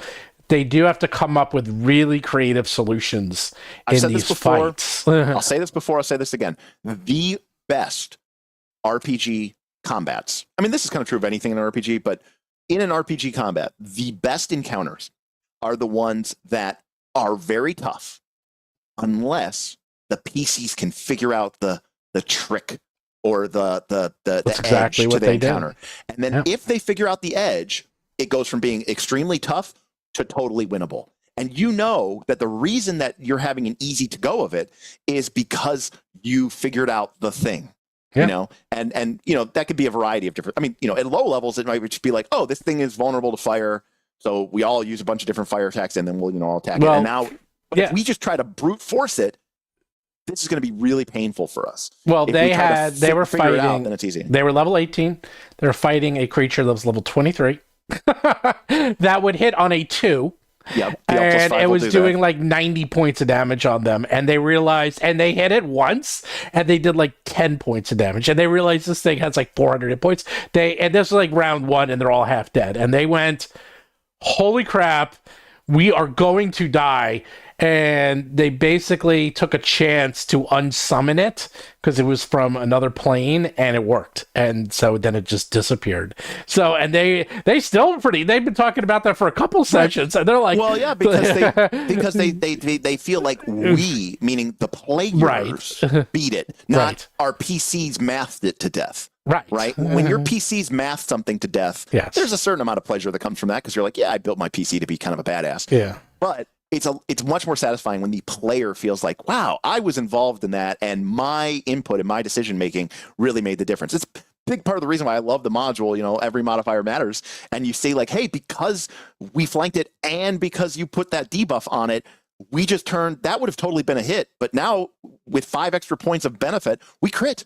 And now the creature is on fire, prone, slow, blinded, because you crit, and the only reason you crit was because of the flank and because of the debuff. That's awesome. So, anyways, all right, time for your racquetball. All right, I'll see everybody on Thursday. Make sure you come hang out with us. Talk Pathfinder 2. Talk on Thursday, and then we play Primal. At some point, I want to play more games for sure. Well, I'm here. I'm doing nothing. I'm not even going away this Christmas. I have nothing this Christmas. Fantastic. Although I am seeing some Broadway shows. So. There you go. Seeing Gypsy on Saturday. So wonderful. Alrighty. All right. I'll see everyone